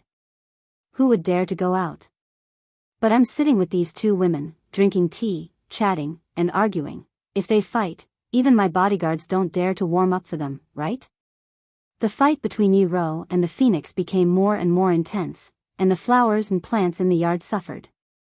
Lu Zhaoga's expression became more and more unsightly as he heard the clanking sounds of jars breaking. Those were her painstaking efforts. Yi Ro used her whirlwind kick, and as her body rolled, she kicked 108 times in a row. When the Phoenix tried to block, it revealed an opening, and Yi Ro kicked it away. Clang! The Phoenix's body hit the wall heavily, and a trace of blood flowed from the corner of her mouth. But with the help of the rebound, she rushed toward Yi Ro again. Bang! The Phoenix punched Yi Ro in the stomach, and Yi Ro took a few steps back. Seeing the Phoenix chasing after her, she tiptoed, and a large piece of sharp porcelain scraped toward the phoenix's face. The phoenix turned 90 degrees, and while dodging the attack of the porcelain, she also lost the best chance to knock down Uro. The two distanced themselves from each other, and looked at each other with hostility. The number one in the inner world is just so. The phoenix sneered. I've been wanting to fight with you for a long time. In that case, why did you make me wait until now? I just didn't get the chance. Good food is not afraid of late, and now I have the chance, right? I hope you won't let me down. But you, the number one in the inner world, have already let me down. Uro didn't want to stop. She tiptoed, and her body flew up again. She punched the phoenix's head, and even if she didn't get a concussion, she wanted to paralyze the phoenix's face. The phoenix ran a few steps, and her body also jumped up. Her long legs flew out, and the pointed high-heeled shoes stabbed toward Uro's chest. Puncture your big breasts. Boom, they quickly exchanged dozens of blows in the air, and then their bodies brushed past each other. Uro's fist missed, and the phoenix's high-heeled shoes stabbed into the wall with great force. A big hole appeared in the wall, and the heel of the high-heeled shoes was twisted off. Fang Yan had to stand up. He stood in the yard and shouted, "Stop, or I'll be disfigured." Plop. Fang Yan's body was knocked away. He struggled to get up from the ground, covered his bloody face, and said, "I knew it. I'll be disfigured if I keep hitting."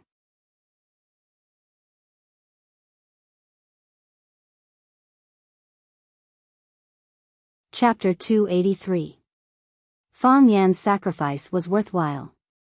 At least Phoenix and Uro didn't continue to fight. Lu Chaoga was also worried. If they kept fighting like this, the whole building, no, the whole Rosefinch High School would be torn down by them.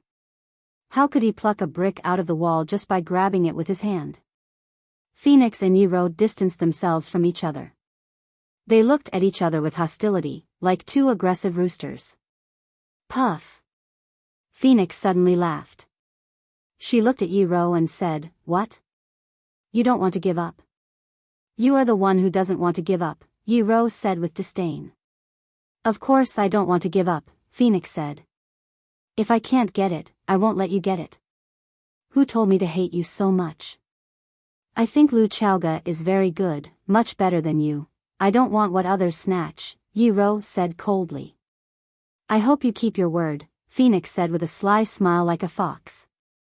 Phoenix left, so did Uro. Phoenix was very happy when she left. She patted Fang Yan's face and told him to take care of himself. She also patted Fang Yingying and Fang Haohan's shoulders and told them to take good care of junior martial uncle. In fact, Fang Yingying and Fang Haohan also wanted her to pat their faces. They had even prepared their faces in advance. Unfortunately, Phoenix didn't let them get what they wanted. Phoenix also chatted with Lu Chaoga for a long time. She kept praising Lu Chaoga's beauty and saying that she and Fang Yan were a match made in heaven. It was as if the two of them had been friends for decades, and she knew Lu Chaoga very well. Uro also left. Uro left very quietly. She just glanced at Fang Yan and then turned to leave. Fang Yingying and Fang Haohan wanted to stay but didn't dare to send them off. He just followed behind Uro timidly and watched her walk out of the courtyard. When she stepped out of the gate, Uro walked in a free and easy manner while Fang Yingying and Fang Haohan walked in a wretched way. Fang Yan lay on the sofa, and Lu Chaoga helped him apply the ointment on the wound on his face. The wound on his face from the Battle of One Sword Peak had yet to heal, and now he had to suffer another innocent injury. He was afraid that he wouldn't be able to go out and meet anyone for 10 days to half a month.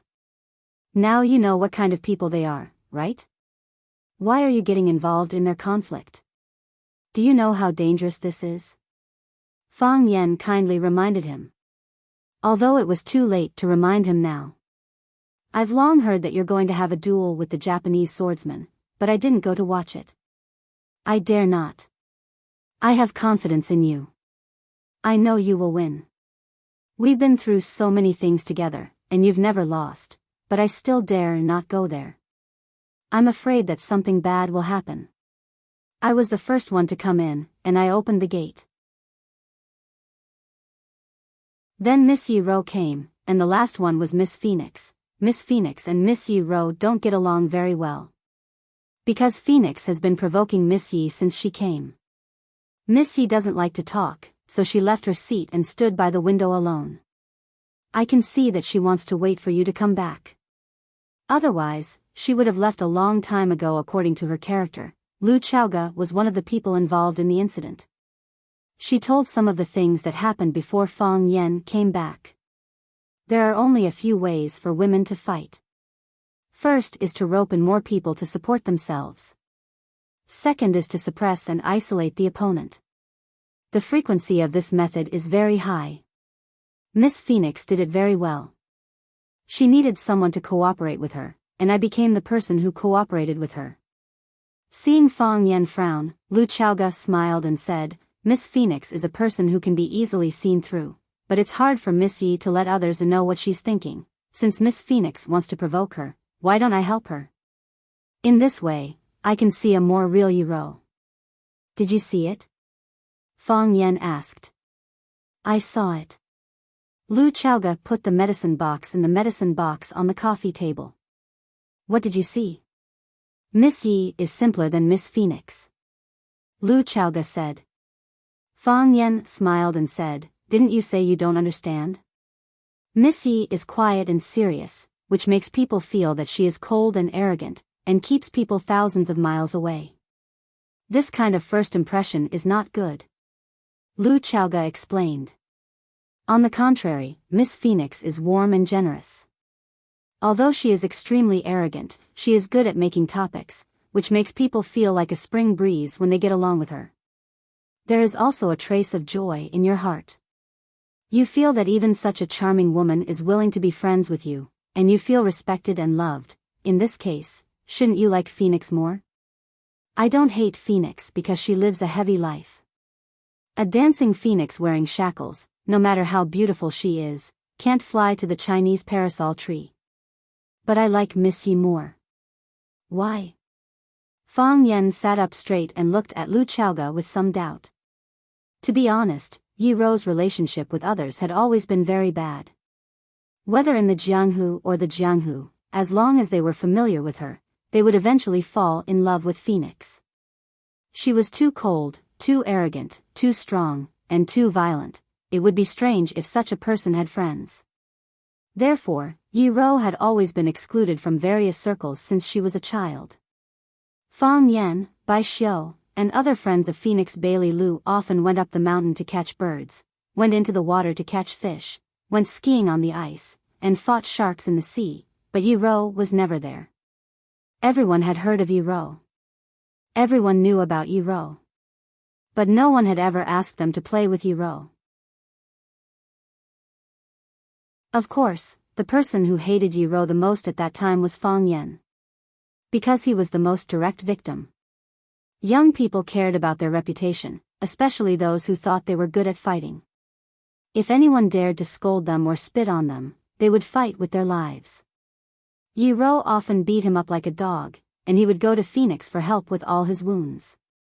There was even a long time when Fang Yan stubbornly blamed the failure of his first love on Yi-ro, because no woman would like an idiot who was always beaten black and blue and couldn't get out of bed. Today, he heard someone say good things about Yi-ro, which really surprised Fang Yan.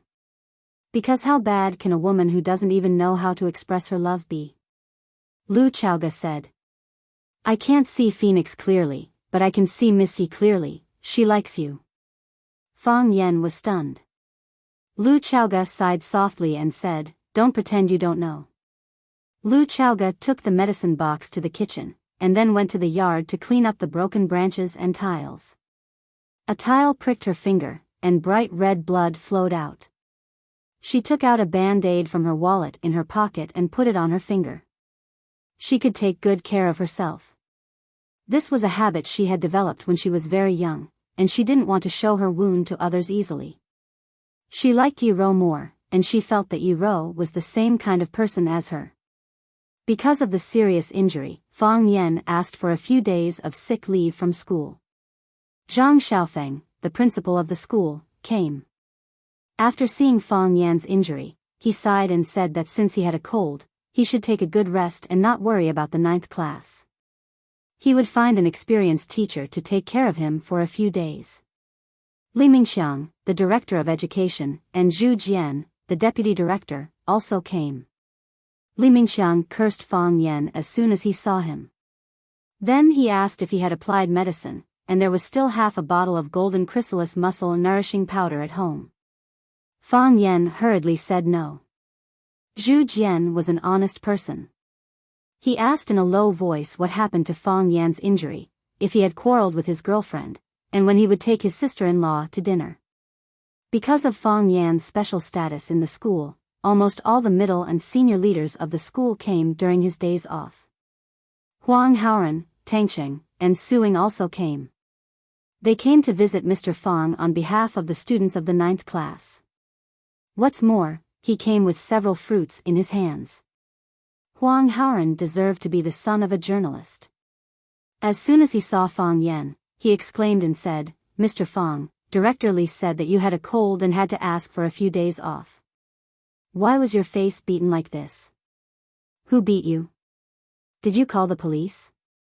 Tangxing smiled and said, "I know the reason, but I won't say it." Suing glared at Tangxing angrily and said, "Tangxing, you're so annoying.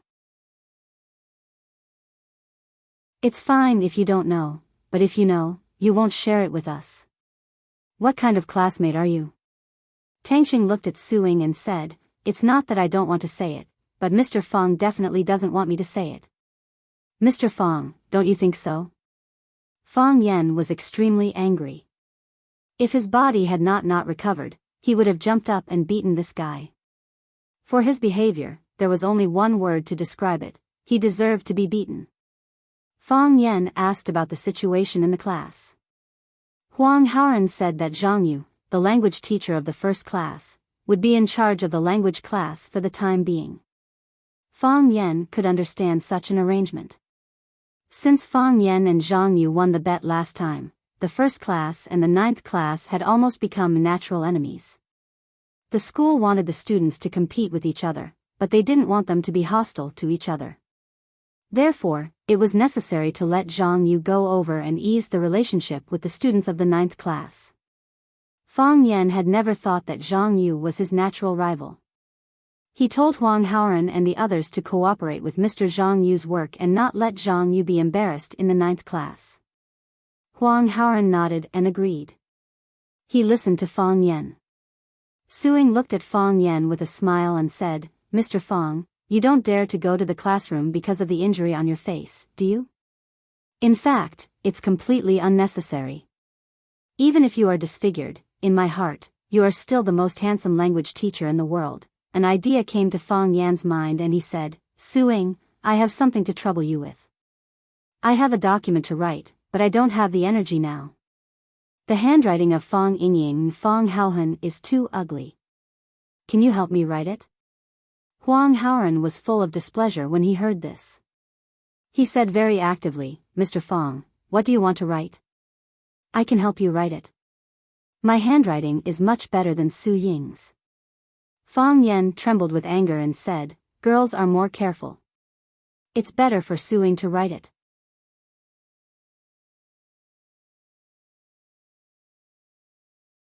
Chapter 284. Fang Yan took a pen and paper and handed it to Suing. He said, "Write an application. Application for the excellent teacher of the year. I'll read it and you write it." "Okay." Suing agreed readily. It was rare for Mr. Fang to ask his students to do something, which was something to be proud of. Application. Dear school leader, I'm Fang Yan, a language teacher in class 9, grade 1. My name may be a little strange to you. But when it comes to what I've done, Su Ying's handwriting was small and graceful, which looked like her. However, it was not the handwriting that Fang Yan was looking for. Fang Yan looked at Suing and said, "Suing, you're amazing. I didn't expect your handwriting to be so beautiful. I don't believe that you can write such beautiful handwriting with your left hand. Write with your other hand, Suing looked up at Fang Yan helplessly and said, Mr. Fang, why do I feel that you're up to no good? Are you looking for a criminal suspect or a girl who wrote you a love letter? Huang Haoran and Tangxing also looked at Fang Yan suspiciously. They felt that Fang Yan's request was really strange. Fang Yan smiled awkwardly and waved his hand. How could that be? How could there be a criminal suspect? Who would write me a love letter? Don't make wild guesses. I just want to see if Su Ying's handwriting looks good with her left hand. Su Ying still wrote a few words with her left hand according to Fang Yan's request. It seemed that she was not used to it, and her handwriting was very poor. Fang Yan dispelled his doubts about Su Ying and said, forget it. I'll write with my right hand. During his sick leave, Fang Yan was not idle. He had been thinking about the changes of the heart of Tai Chi on Sword Peak. He knew that the reason why the Taiji heart could sense the outside world was because of the existence of Qi. Every object had a vital energy or vitality. As long as they breathed, had a temperature, or swayed with the wind, the heart of Taiji would be able to picture them in his mind. However, from pictograms to lines, was this a sublimation or a regression? Fang Yan crooked his finger at Fang Yingying and said, Hero, punch me. Fang Yingying shook his head and said with a smile, Junior martial uncle, this is not good, right? You are my most respected and beloved martial uncle, how could I hit you? If I tell you to hit him, then hit him. Stop talking nonsense. Should we ask Fang Haohan? If you don't do it, I'll hit you. Fang Yingying had no choice but to punch Fang Yan's head. Bang! Fang Yingying's body flew backward, rolling around in the yard like a meaty ball. He struggled to get up from the ground, clutching his stomach and crying, I knew it, I knew it.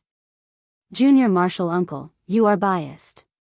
Why do you always hit me but not Fang Haohan? Fang Yan sighed softly and said, Fang Haohan is too thin. I don't have the heart to hit him. Through this practice, Fang Yan found that his defensive ability had been strengthened again. In the past, when he was defending, he would take the initiative. When danger came, he would sense it and start to defend and counterattack. Fang Yingxiong hadn't sensed any danger yet, but he had already sent the enemy flying. Of course, it was mainly because Fang Yingxiong was too weak. If the enemy was an expert like Qianya, it would be more troublesome. However, Fang Yan was not in a hurry to verify it. His body was still very weak, and his damaged body had not been fully recovered. If he challenged the Qianya of the army or an expert at the same level as him at this time, he would probably die. The happiest thing during this time was Xia Tian's return. When she came back, she also brought her production team and the two little girls, Jiang Qin and Yuan Lin. Jiang Qin was a little thinner than when she left, and Yuan Lin was a little fatter than when she left. Jiang Qin saw the wounds on Fang Yan's face, and tears were about to flow out. She gritted her teeth with red eyes and said, Mr. Fang, who beat you like this? I'm going to beat him to death. Fang Yan looked at the little girl, who was waving her fists and shouting to avenge him, and said, You don't have to do it. I beat him up even worse. Yuan Lin pinched Jiang Qin's face and said teasingly, Mr. Fang's skills are so good. Who can beat him? Then I'm going to beat him up, Jiang Qin said angrily. Why did he beat me up? In the eyes of girls, anyone who beat Mr. Fang must not be a good person. You can't beat him. Let me do this kind of thing. Fang Yan kindly advised. If Jiang Qin went to challenge the Qianya of the army, the enemy would probably throw her away with a flick of his sleeve. I'll apply medicine for you, Jiang Qin said. No need. Fang Yan refused. Why? Because I just applied it half an hour ago, Fang Yan said. Then what can I do for you? After not seeing each other for a long time, the little girl really wanted to show off in front of Fang Yan. Are you thirsty? I'll make you a cup of tea. Oh, you're drinking tea. Xia Kiki sat at the side and looked at her two disciples with a smile. She looked at Fang Yan and said, It's good to be young. You can do what you want without fear. When you said that, you weren't that old, right? Fang Yen said with a smile. Xia Xia brushed the hair in front of her forehead and said, can you compare with them? It's so tender that water can be wrung out.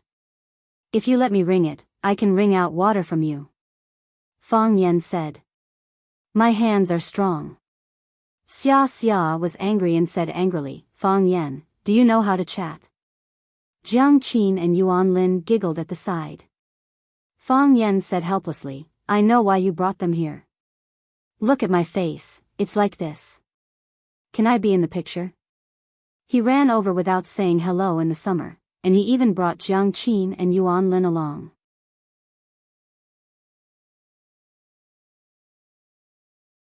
Naturally, he wanted to catch him off guard.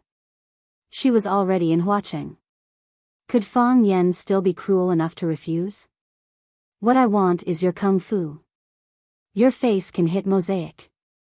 Xia Xia said. Xia Xia's classical album hoped to have a song with Tai Chi as the background, so she chose Fang Yen to be the male lead in the story. However, if it was just a male lead, it would not be impressive enough, so she helped him find 2 female disciples who also played Tai Chi. The red sun rose and the morning mist had not dispersed. On the edge of the lonely cliff, Fang Yen, dressed in white, was playing Tai Chi absent-mindedly. The wind was blowing Fang Yan's clothes up. Behind him were 2 young girls in white, Jiang Qin and Yuan Lin. They breathed and waved with Fang Yan's breath. Fang Yen was quiet, they were quiet. Fang Yen moved, they also moved.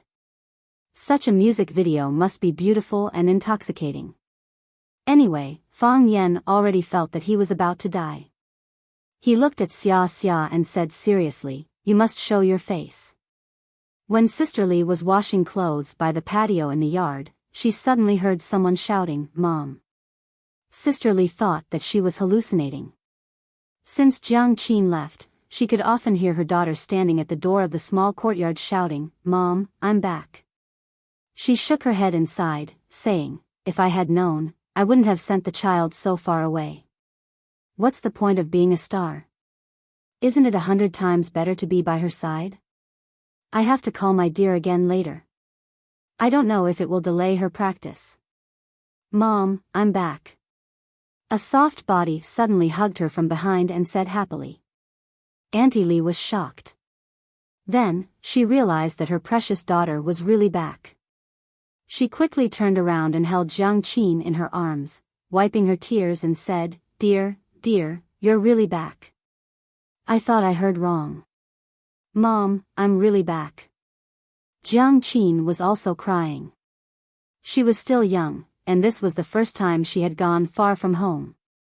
Although she had her teacher's care and Xia Xia's care, she still had to deal with a lot of things alone. Moreover, she really missed her father and mother. It's good that you're back. You won't leave this time, right? Sister Li held her daughter and looked at her with a smile. Your face is thinner, your chin is sharper, and your bones are stronger. Are you not used to the food in Yanjing? Of course it's not as good as Mom's food. Jiang Qin said flatteringly. You haven't answered Mom's question. You won't leave this time? Sister Li asked stubbornly. Why do you want to be a star? What's so good about being a star? Mom doesn't beg you to be a star. You just stay by Mom's side and live happily every day. Mom will be satisfied.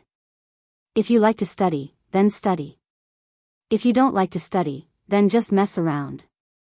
If you can't find a job after graduation, your dad will kill pigs and your mom will set up a stall to make money to support you. Mom and Dad won't feel tired. Mom. Jiang Qin said embarrassedly. I came back this time to participate in the shooting. Mr. Fang and Sister Xia Xia are also here.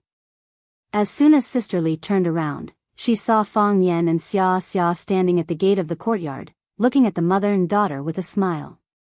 Sister Li quickly let go of Jiang Qin and washed her hands in the wash basin again. She wiped her hands on her clothes and quickly ran toward Xia Xia. Fang Yen was shocked. In his prediction, a fierce hand-to-hand fight was about to begin. With Sister Li's position, Xia Xia was no match at all. Auntie Li could sit there for 2 summers. Fang Yan couldn't help but take a step forward, blocking half of Xia Xia's body. Sister Li rushed to Xia Xia's side, grabbed her little hand and shook it hard. She said, "Miss Xia Xia, thank you. You are the benefactor of our Jiang family. If you didn't give me this opportunity, how could I go to Yanjing to learn from such a famous teacher? Every time I call my dear, she talks about you. She says that you have helped her a lot. As a parent, I don't know what to say. Miss Xia Xia won't leave tonight, right? You must eat at home." Sister Li turned to Jiang Qin and shouted, "Dear, call your dad and tell him to leave a pig's hind leg." Fang Yan, who was standing in front of Xia Ji, had completely turned into transparent air. He secretly retracted the hand he had just extended and put it back into his pocket. Sometimes it was lucky that no one paid attention to you. You're tuning into the Romantic Tales YouTube channel. Don't forget to subscribe and join us on this journey to catch the most captivating stories.